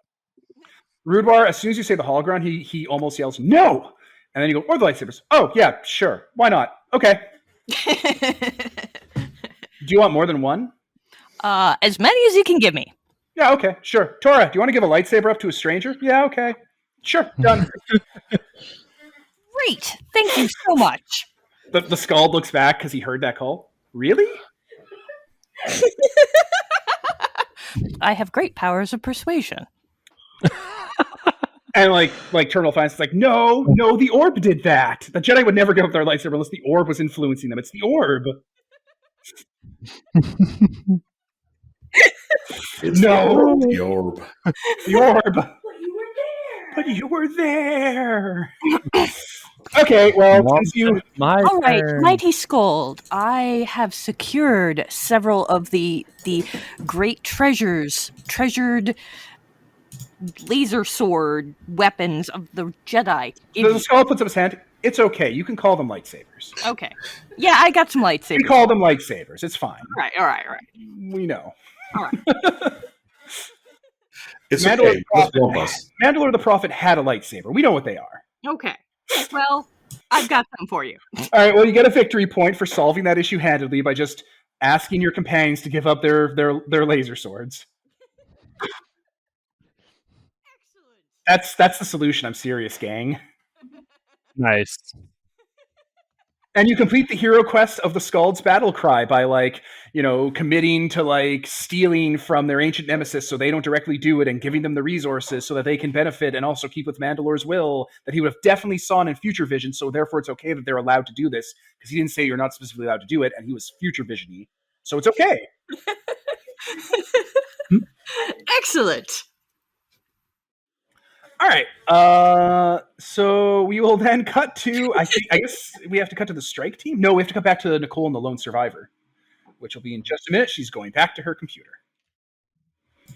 So you can cut back to 7. You can cut back to us. Yeah.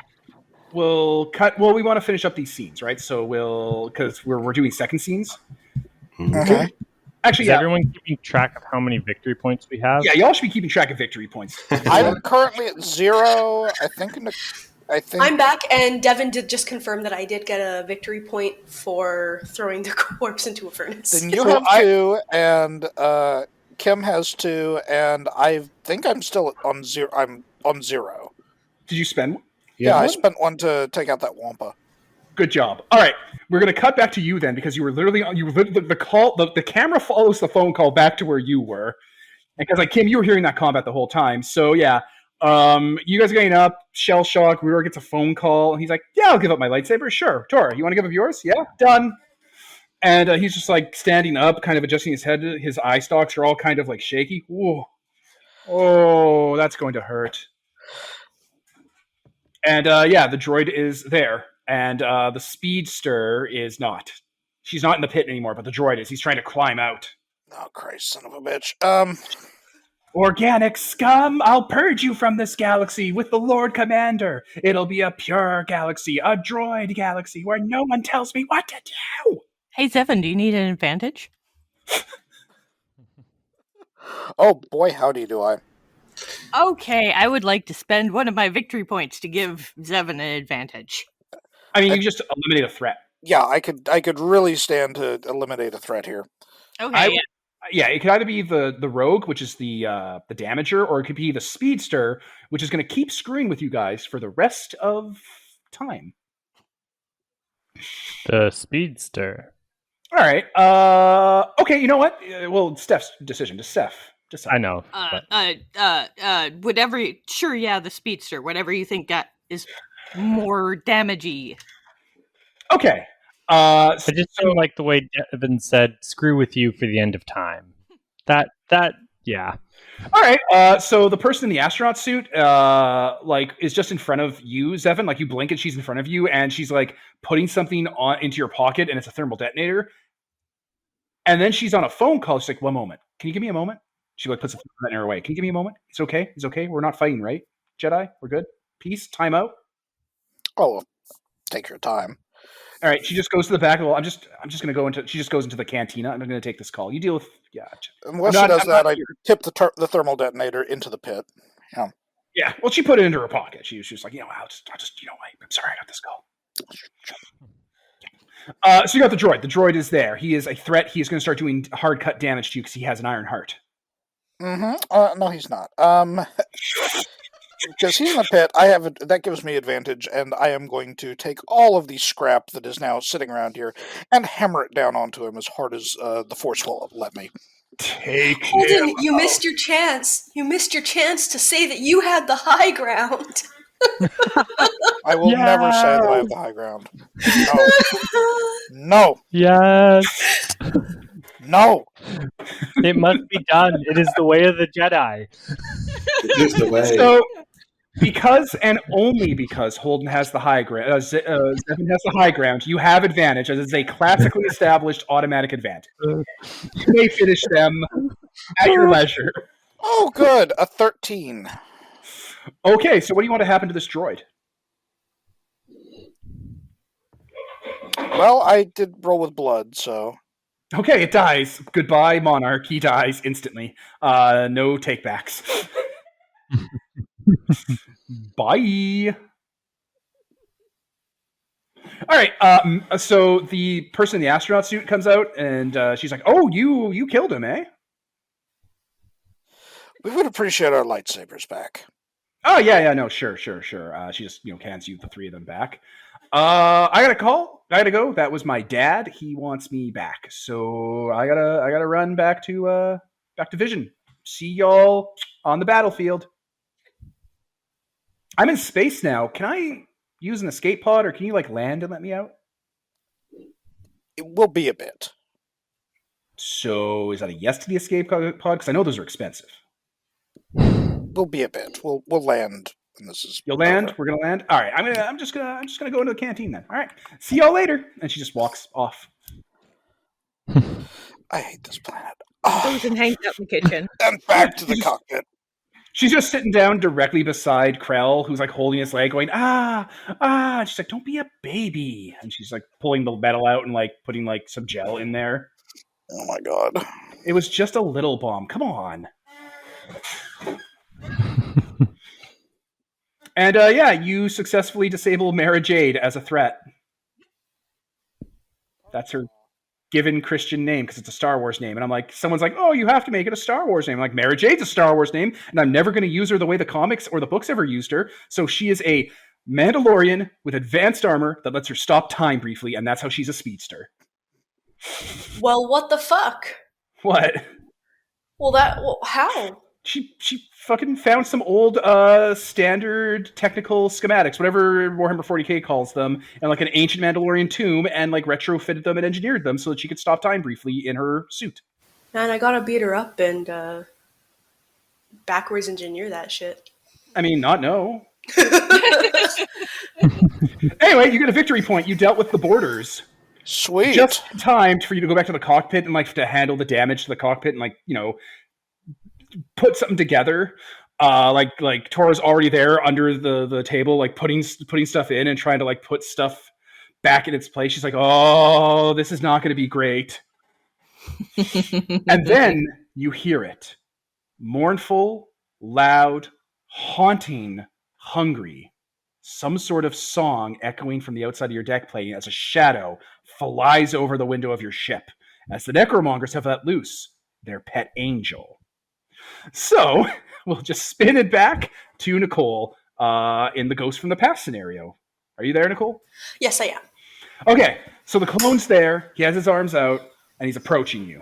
And you're When like, you say arms out, do you mean like T-pose or like offering me his hand? more like, whoa, whoa, don't attack me, Velociraptor, arms out. Okay. T-posing to a certain dominance. Yeah, I know, right? Right? Like that is actually a certain type of T-posing, I mean, to be fair. Well, okay, sorry. I don't remember the last thing he said because we cut. He has the Lord Marshal symbol on him, and he was basically like, hello there, or you were like, hello there. Everyone said hello there. Yes.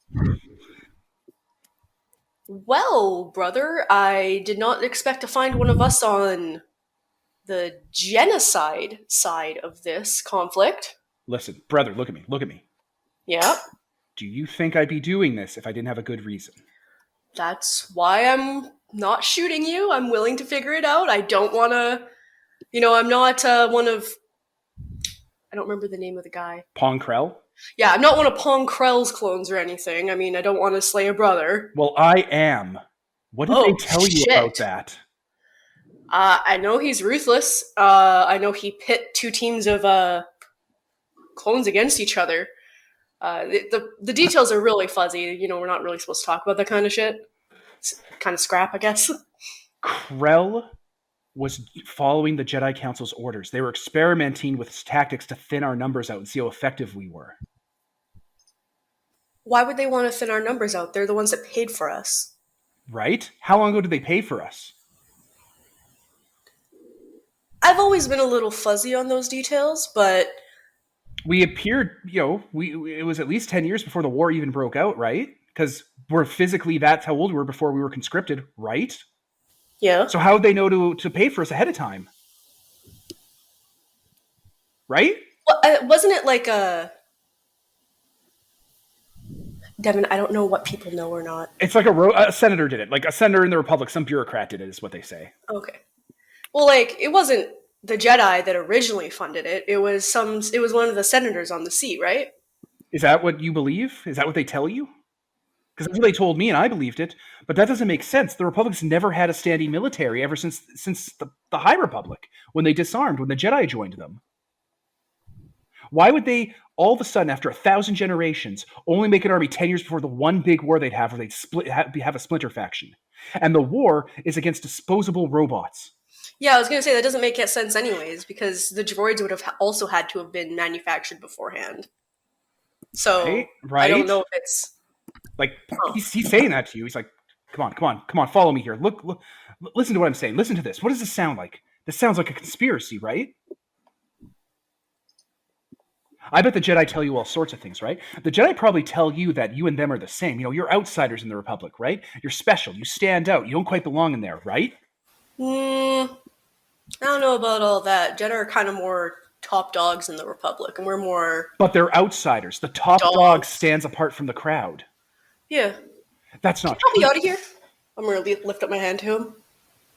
Oh, no, he's in the pit with you. He came down into the pit. Yeah, he emerged from a dark corridor. Okay, I didn't realize the corridor was in the pit. Yeah, he's here talking to you in the pit among the dead ghost Ewoks. He's I thought he was above the pit talking to me. No, Okay.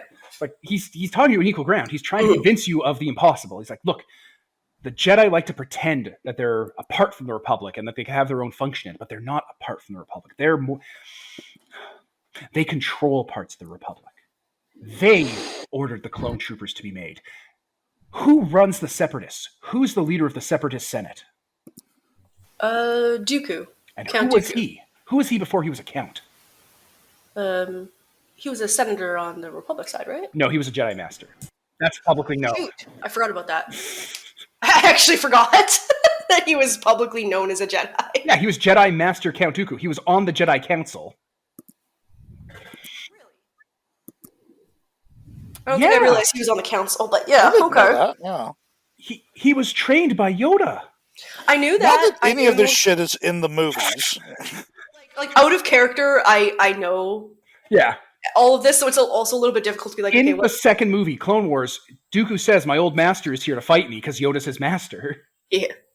He even does the whole, I'm the master now, before I was the learner. He does the thing. So Count Dooku, a Jedi on the Jedi Council, a council of powerful future seers, left 10 years before a war started to found his own side of the war, and then, coincidentally, we were all made at the exact same goddamn time. Come on, these are all facts out there. These just exist. This is just on the holonet. It does seem a little bit coincidental, but I mean, I know Jedi. They're not. I knew Jedi. My general was Pong Krell. Yeah, you got a bad one. That's really sad. I mean, I don't want to talk bad about a Jedi, but he shouldn't be one. What about Master Jedi. Dooku?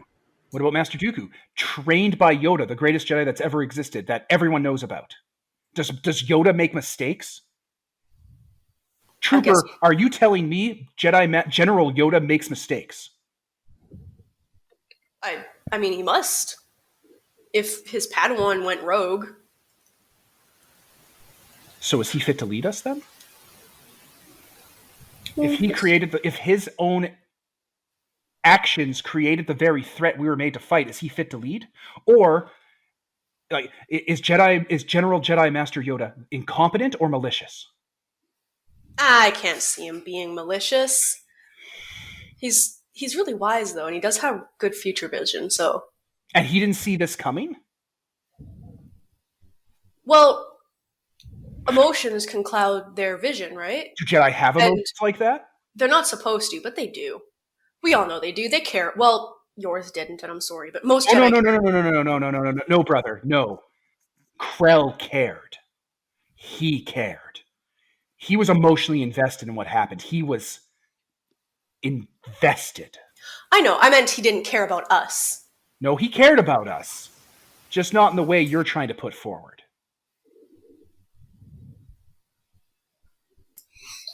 He made clone kill clone, brother. He did it for fun. How do you go that far off the baseline from just this war? Devin, I have a question. Yeah? Did anything ever happen to Krell? I think he might have been killed. Okay. I don't remember, but I guess we should just say he was killed. Okay. The clones killed him. The clones had to execute him.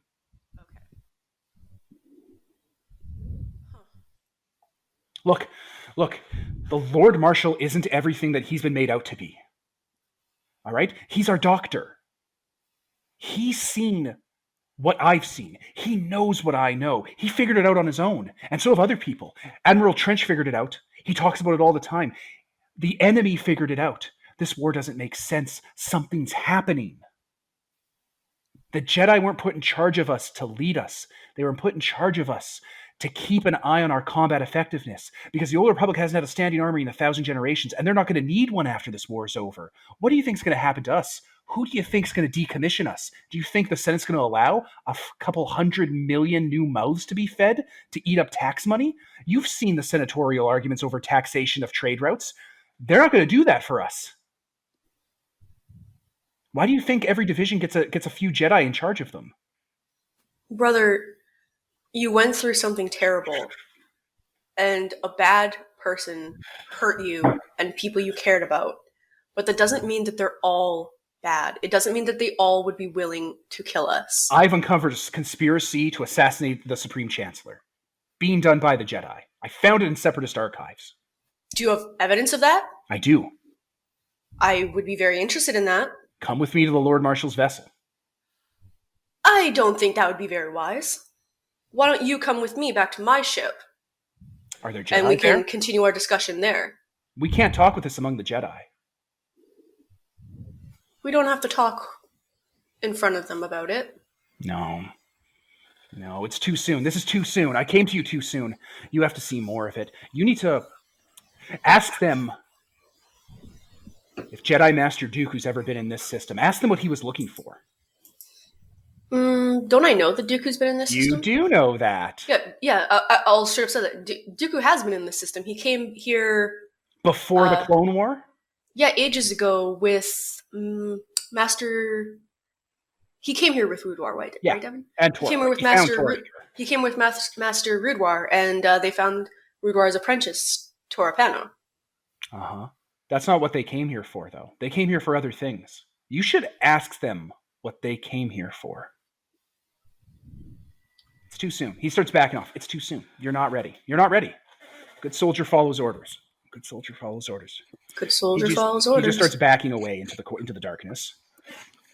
Okay, I'm going to let him go. I don't really believe in anything he's saying, but he is, there is some weird shit. But Red Note, you have to investigate further. Yeah, it's mostly his trauma, I'm thinking. I'm going to let you form a bond with him, but the bond is stated that he's knifed in a little bit of doubt. Okay, and that actually is fine because it fits in well with the thing that I got with the weapon. Yeah, the agenda. Yeah, he's poisoned your mind. Yeah. Oh no, it's Majestic all over again. What's his name? Longshot. It's so sad that this is like 20 times better than like the corruption and fall of fucking Anakin Skywalker into Darth Vader. Oh my god, I know. I mean, these pieces all exist in Star Wars, just no one's strung them together yet. I don't know why. And our campaign is like 80% shit posts just glued to one another. And we're doing a better job than George Lucas by a mile. Oh my god. One of the characters in this is called Razmataz. And Pathos had a long shot in Razmataz, and he had with fucking And don't forget Bubbles the Wampa. Bubbles the Wampa, of course. And the Orb. Who can forget the Orb and Bubbles the Wampa? Yeah. Killer Croc, Killer Moth, him having an ex-wife. It's all there. Mike and Bob. All right, so you have completed the Ghost from the Past and got a victory point. So you have 2 victory points now. As Longshot retreats back to rejoin his doctor, which means you have a montage with the furlongs that goes over real quick while you get everything up and running and get the Land Raider going. And the very last scene before we swing away is it cuts to like the ice shelf under the storm, and all of a sudden you hear a rumbling and it explodes. It's on a diagonal. The Land Raider drives up, catches some air, slams onto its shocks, shakes off a bunch of corpses and debris and like rust, and starts driving at max speed towards the Necromonger horde. So with that wrapped up and the boarded wrapped up, it's time for us to come back to the strike team. Before we do that, I would like to use one of my victory points to strike off terrible weather. Yes, that's probably for the best. Because that thing throws hard cuts, and he's going to be looking for hard cuts now.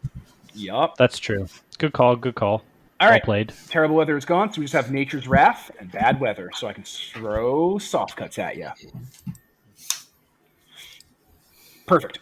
Can I use my victory points, or should I save them? Up to you. What does everyone think? Should I get rid of these, like, Nature's Wrath and stuff? Or... Nature's Wrath would be good to be rid of, and then we'd still have, like... You'd still have one. You'd still both have one in your pocket. Yeah. So we have 2. If you get rid of Nature's Wrath, then we still have 2 victory points in the pocket. That's a good idea. Just in case. I'll do that then. Okay. Someone else was doing it as well. Okay, so, I'm going to start deleting. I don't want to... Damn it, I'm ruining the sheet because I want to show it to people to show what like a planned out session looks like, but it's too far gone. I mean... I can't save it.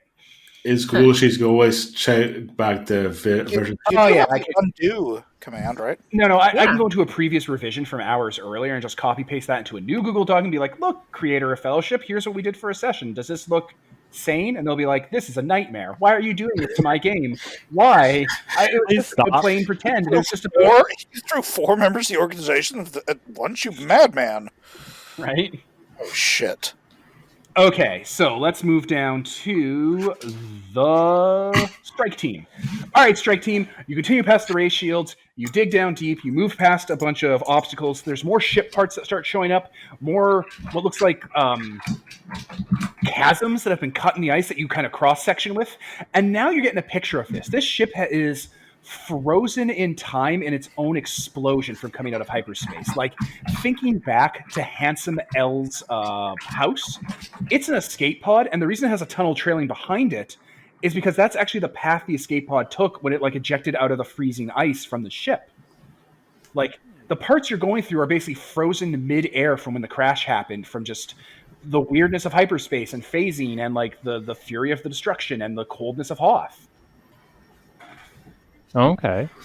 But as you cut on through, and this is the problem I'm going to pose to you, you run into 60 to 70 armored soldiers.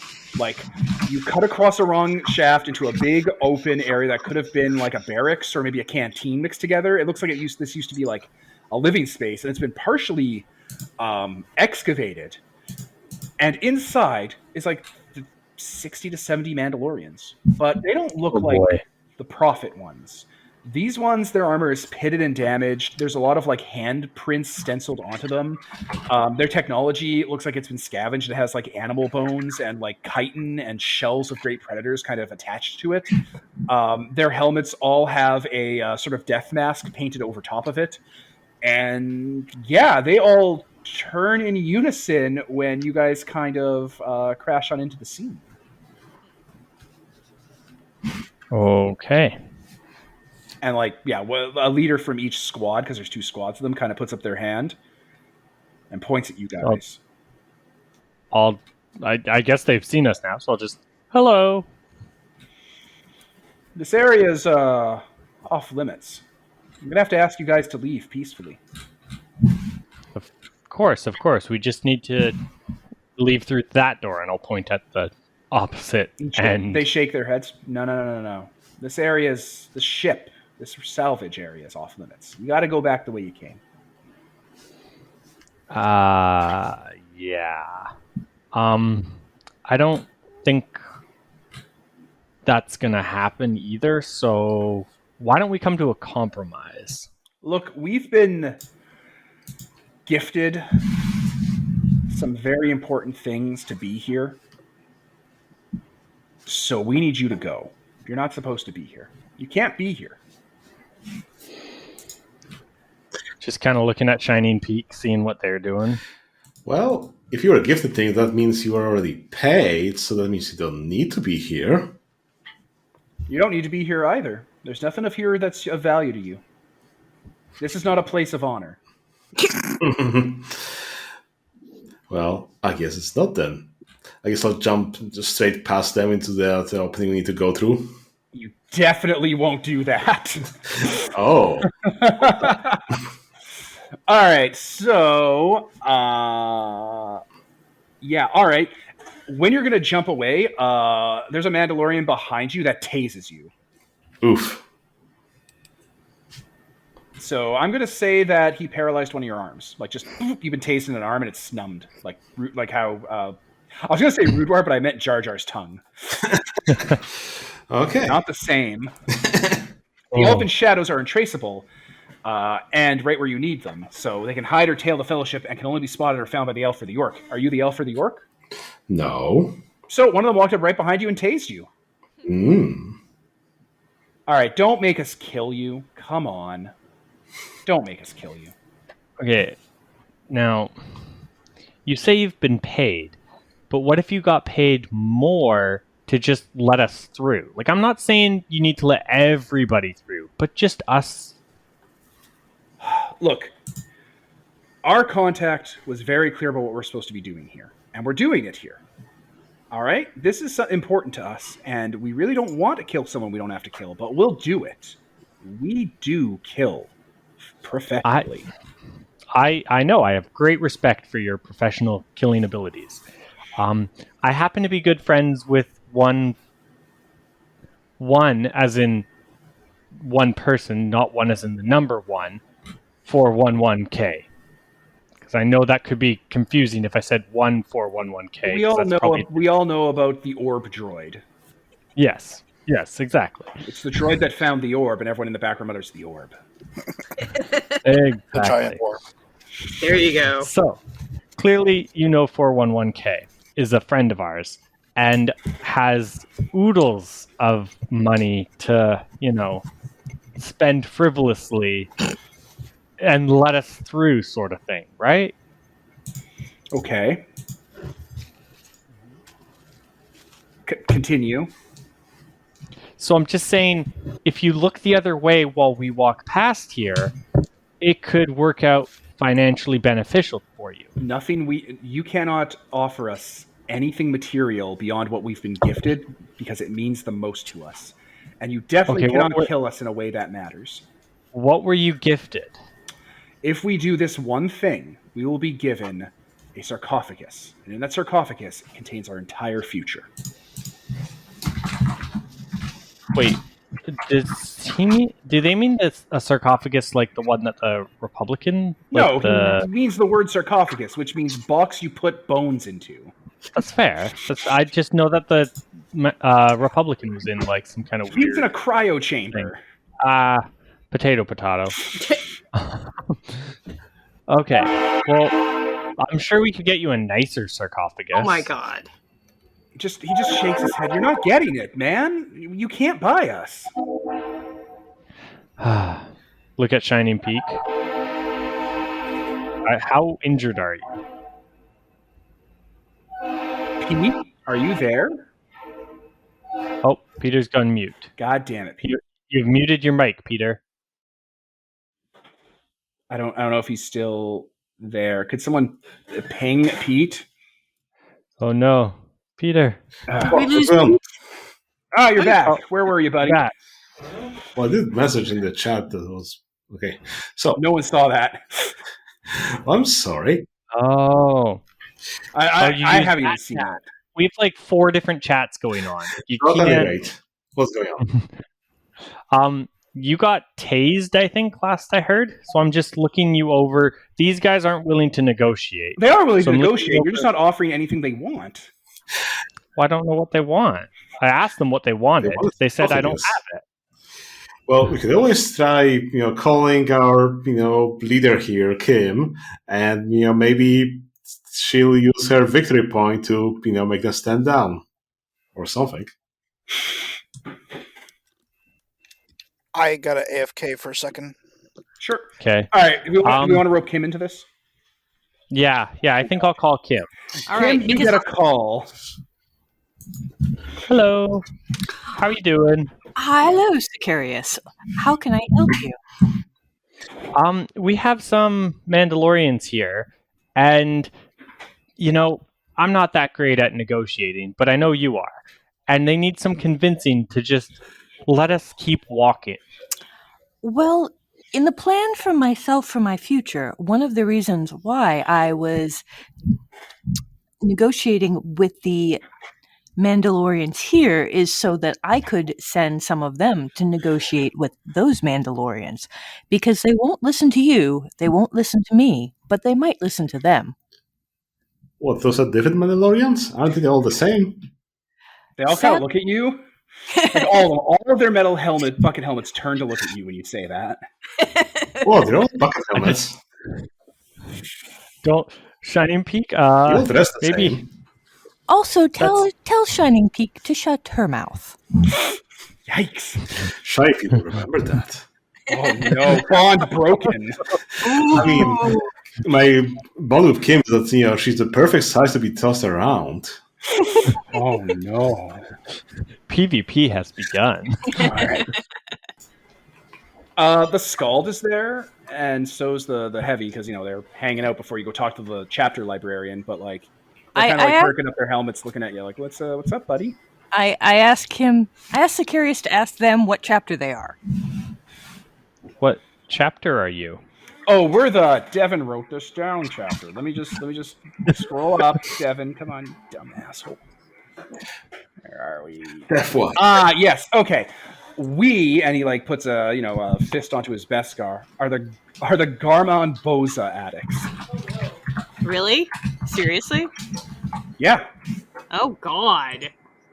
Now, for reference, the word Garmon Bozia means food derived from pain and sorrow. So someone addicted to pain and sorrow could mean many things. Oh, I have just the thing for you guys. Oh Lord. Is it our sarcophagus that we want? No, but you enjoy bad food. I have spider-only food. Okay, Ian, unless you're giving them fried, like, breaded veal steaks, which is actually what Garmon Bozia would be, pain and sorrow. Nicole brought that up. Just saying, they like bad food. I got spider food. But yeah, you get that name, Kim.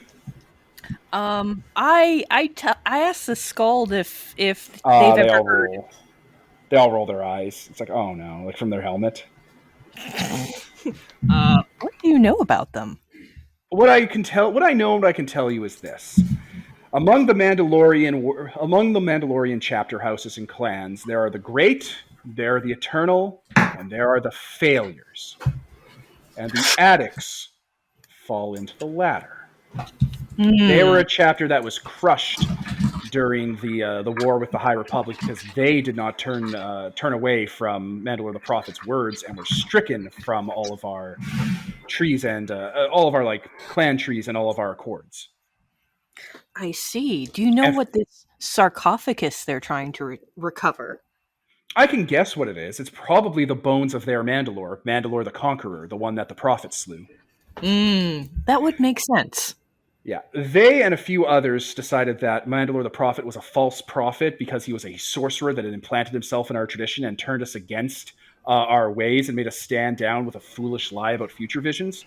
And because they decided to turn against the Ashland, the Great Galactic Drift, since then, every single tragedy that could ever befall them have befallen them. They're addicted to their own failure and suffering. I'm not on open, by the way. You don't have that call open, right? Because that's going to make negotiating with them real hard. I'm being very... Oh my god, imagine! I put Ian on mute. Okay, you didn't put me on speakerphone with them, right? No. They're desperate, and in their desperation, they are stupid and easily manipulated. So whoever is manipulating them is playing into that. But they aren't someone that can be negotiated with. There's a few things they could take. There's a few things we could engage them with for the right price. Oh? Such as? What do you got for us? What do you want? We want for nothing at this point. So, what do you got for us to make us deal with these losers? It doesn't have to be something that happens right now. You could just, you know what? Snaps his fingers. Looks to the Heavy. How about a favor? All right. I will gladly owe you a favor. We'll do it for a favor. All right. Okay. Get that guy back on the line. Yeah. Hey, Sicarius. Put me on speakerphone. All right. The Scald starts talking to them in Mandalorian at each other, back and forth. There's yelling. One of them shoots a gun into the ceiling, back and forth, back and forth. He cuts back to you. All right, I've convinced them. It's taken care of. I am extremely grateful, and the favor is owed with eternal gratitude anytime you need me. He nods, and he nods to a Mandalorian that walks forward, and that Mandalorian gets on his knees before him, and they hug. And he just puts his hand on his shoulders like, "You've been a good son." And that Mandalorian cuts his own throat. Oh my god! Jesus! Whoa. What? Okay. He's just like, "We need to harvest the gene seed for them." Gene seed? I see. What the fuck did I miss? You missed a lot. You so much. I don't know where to begin. We'll have to catch you up. Maybe we could pause to catch Holden up if you want to if you want to do that. I mean, we're on a roll. It's getting a little bit late. So. All right. Yeah. Okay, I'm going to eliminate the dealing with the Gorman Bosia addicts. You dealt with them. Now that they know they're going to be delivered a fresh source of gene seed, they will gladly leave. See, what they wanted was the Lord Marshal promised to go to Korriban, where Mandalore the Conqueror's body was exiled, give them his body, and then they'd use his remains to clone a new generation of their clan that would come from their original Mandalore and be stronger and better than them. You know, Right. Primaris Mandalorians. Oh, god damn it. But what they dealt with the prophets offered to offer up one of their own and their gene seed to them so they could use that to extrapolate a whole new generation that way, but without having to murder another Mandalorian for it, which they just don't do. They don't like murdering each other. It's wrong. So, yeah, you got the Skald to offer up one of his son's lives to solve this problem. Hope it was worth it. Bye. Oh boy. Okay. Well, I owe them a real big favor then. Yeah, you fucking do. About one child's worth. Yeah, the Mandalorians leave. They just leave. Like, Okay. they know what happened, and they all have, like, they don't wear their helmets all the time, these ones. Like, these ones aren't Death Watch, because Death Watches are fanatics, as the prophets just proved. But they know what happened, and, like, I think you might have heard it or whatever, and they just, like, some of them have their helmets off, and they just, like, make the sign of the cross, essentially, and leave. Yeah. Because Securious they is- would have not made that trade if the situation was reversed. They Yeah. are not fanatics. Oh boy. I owe you one there, 411K. Yeah. Yeah. You do. Yeah, some Mandalorians And I owe them too. some Mandalorians are reverently wrapping up the body inside the armor because they're going to gift the armor as well. It's just how this goes, and are like getting it loaded into like a burial tomb to like bring to them. Okay. Well, Okay then. So we cut back to the dogfight. A creature has been released from the Lord Marshal's capital ship, the Empty Manger. It is symmetrical across 3 planes. It is long and tubular. It looks like some sort of large chitinous pitcher plant from the depths of space. It has eyes ringing its body in like weird fractal patterns. It has fins and wings and tentacles and teeth and a maw that splits 3 ways open. And its body can also cloak itself because it's like a octopus in space and a jellyfish. And it, with a bunch of drone ships that are flying around it, like vulture drones and like droid-controlled ships, are attacking you because they've realized what you're doing. Well, that seems to demand a vigorous response, doesn't it? Yes. All right. Well, first of all, it seems like a very bad idea to continue to fight this thing in the middle of our raging superstorm, even though that seems to be dying down outside. Oh, it's driving itself into that storm to hide from you like a whale, basically. Like it's getting ready to try and strike you from wherever it is. Let's not let it do that. So I'm using up a usage of afterburners to hard downshift us back down into the crater and basically drift the ship. We're fluttering our repulsors and skimming the ground. Yeah, engines. We're basically Tokyo drifting across the bottom of that crater and all the flaming wreckage there from our last pass. As we fire as we open everything that still works up into the swarm of approaching vulture droids and Necromonger attack ships. All right, to get advantage, you're going to have to burn a companion stat, just so someone's helping you out with this incredibly deadly maneuver. Wait, did you use afterburners? Yep. Oh shoot, I'm sorry. You just said you did. God Almighty. So yeah, a use of afterburners to move away some Swatus. Yeah, that's advantage. That's advantage right there. You have advantage. I'm drunk. Finish him. Groovy. Let me burn some ammo. Alrighty. Which I believe I still have piercing and ranged. Oh yeah, for the whole scene. Okay. Wasn't sure if this counted as a new scene or not. Okay, came in +2. Finish him. 14. Yeah, destroyed instantly. You use ship weapons on it. It dies. Make sure to mark ammo. Yeah. It's on a list of things that aren't alive anymore because it doesn't have one of those stats that lets you not instantly kill it. So you damage all 3 of its stats and then its other 2 stats. So bye. Can I? You said it was like hiding up in the storm, so I figured I only had the swarm of arrows and the war leader to target. Well, you're far less generous than I was because I assumed a big, crazy maneuver and a lot of like huge explosions going everywhere in every direction would kill it. I just thought you were aiming at like you were just unloading your ammo lines on everything with those crazy like ship maneuvers and afterburners. I mean, we are Jedi, we don't right? see the target, but yeah, its dead body, like it's clearly been killed, spirals out of the storm and smashes into a nearby bunker from those Prophet Mandalorians. This will come up in the next game in Season 1. You're welcome. You earn your victory point. Our ship is it's like stupid good, guys. This thing is crazy. Yeah, it's real good. What was the damage you did to it when it took damage? Did you do I cannons, just engine, damaged or the armor. Damn almighty. Damn you, God. It's okay, awful. well, as you're now taking control of the skies, we will cut to assaulting the Necromongers on a land ship as the rest of the horde starts filing out of that crater. As you drive Dreadnought, lands Raider, the crawling fortress, at max speed through the wall of the crater, smash down into the crater, like driving it down like this is a goddamn skate park on treads, which you actually miss the ship. The ship and you almost near miss each other as you see that happen. As they start driving around, harassing the Necromongers on the ground. Yeah.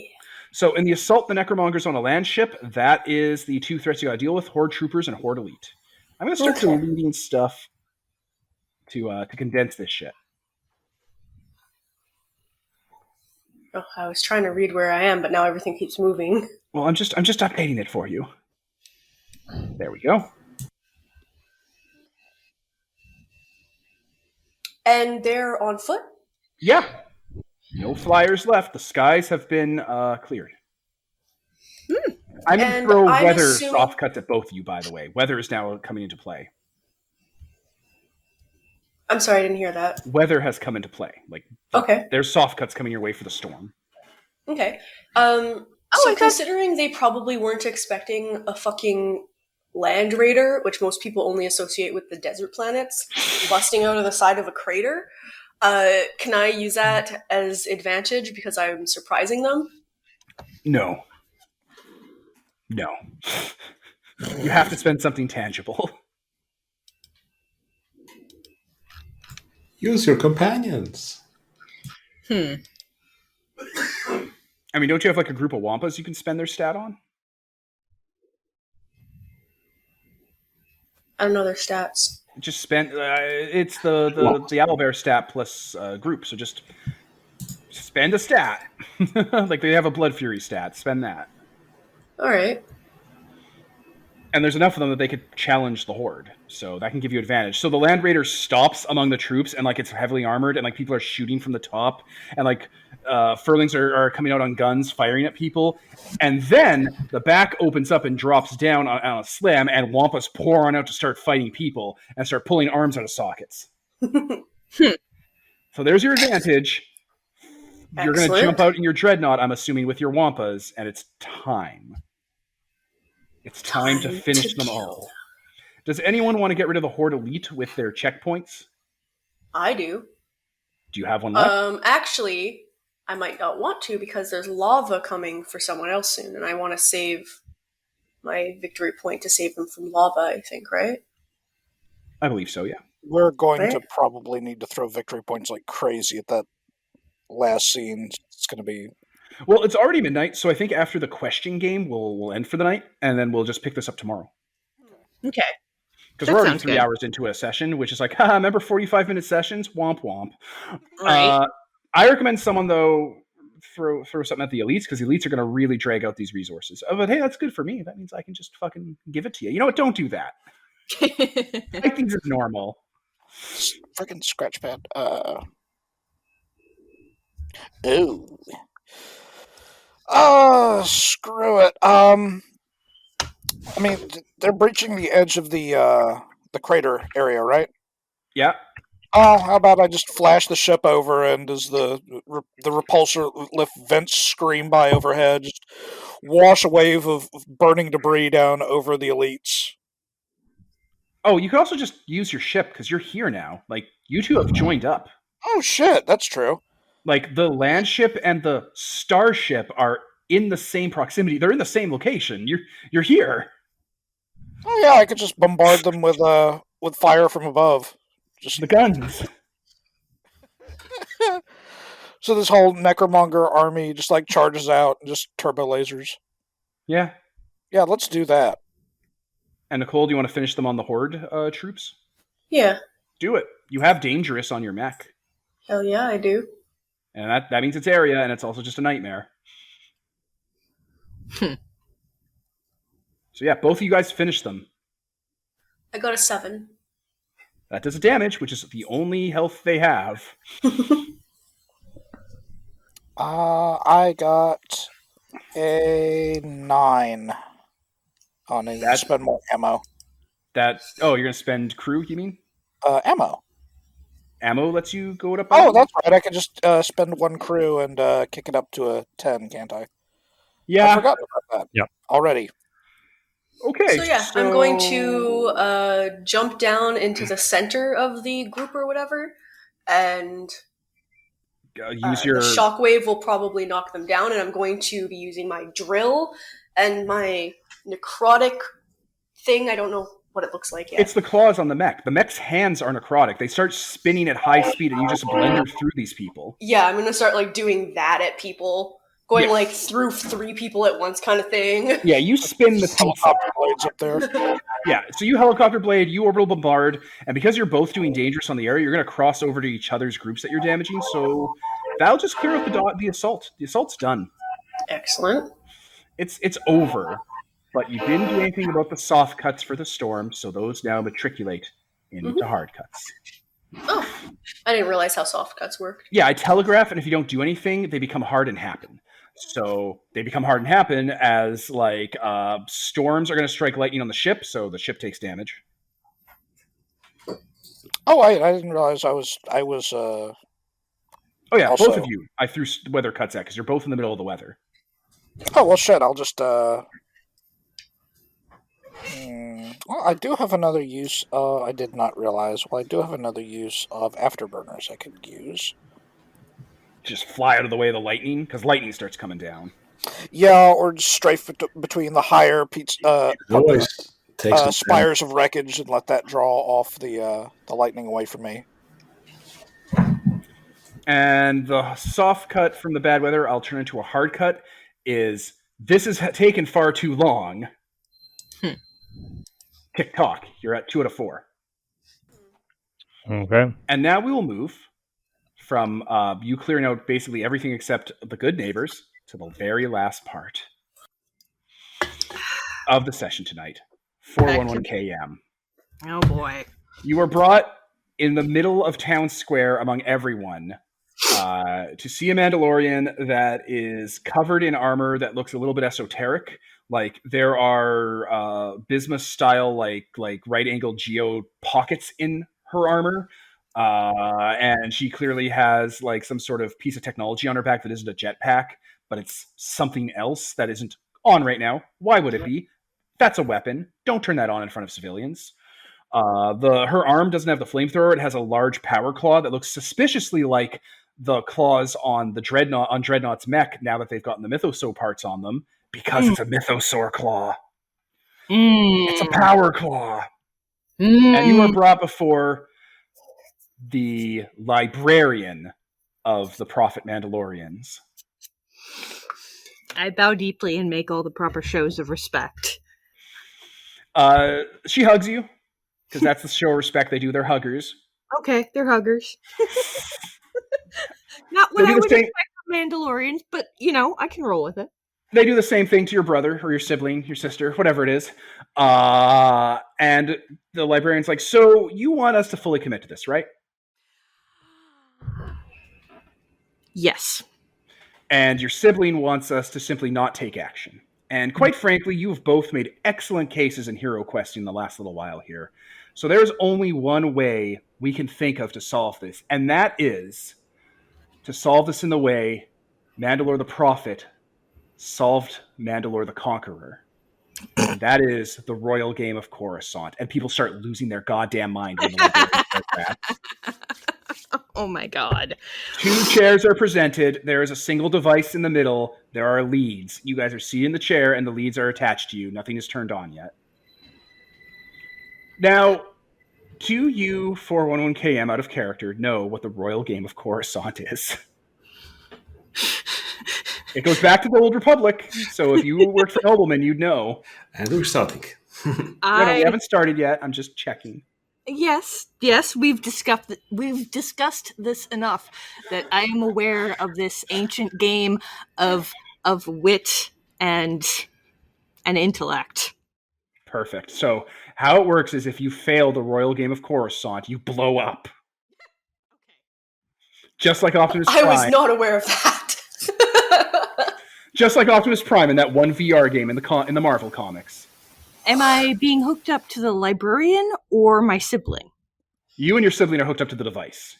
That's Okay. how that goes. Okay, so we are battling each other. Yep. Royal Game of Coruscant. Everyone's cheering. Everyone's losing their mind. People have snacks. This is like a whole festival affair. So they do a coin toss or a Beskar slip toss. And it lands, it lands like monster face up, which means your sibling gets to start. All right. Here we go. This is the last scene we'll do in the session. Okay. Your sibling looks at you, stares you down. Terminal Finances goes, do you know how to play the Royal Game of Coruscant? Do you know the rules? Aren't we siblings? How long do you think? Do you think you're better than me? Why do you want the orb? Isn't it obvious? Isn't that a statement? Are you sure? Can you see past your own wants? When will you give me the orb? Why do you want it? How can you keep it from me? Why do you want it? Why do you hold it from everyone else? Why do you think you're better than us?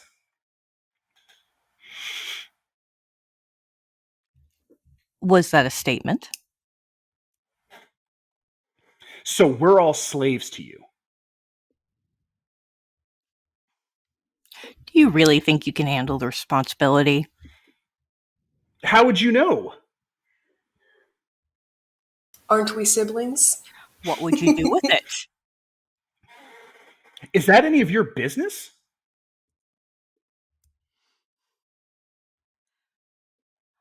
What would you do with it? Do you consult us with what you do with it? How do you know what goes on in my mind? Aren't we siblings? Didn't you already ask that? Is this the first time you've repeated a question? Have I? Why do you want the orb? Don't I already have the orb? Why do you deserve it?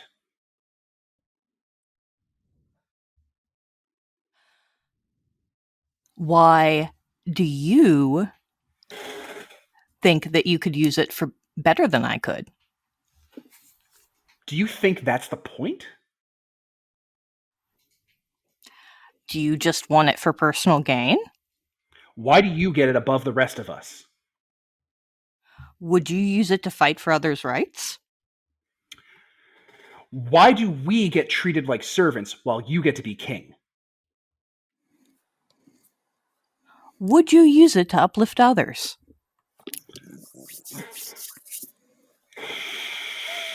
I'm trying to figure which direction to go right now. I know I'm taking way too long. I'm just stuck. I'm trying to phrase the words in my head. Let's look about your mother. Oh, cheating. She's cheating. Okay. Would you use to uplift other people? Do you really believe that's your motivation? Have I ever given you reason to think otherwise? Yes! Oh, god damn! It blows up. Boom!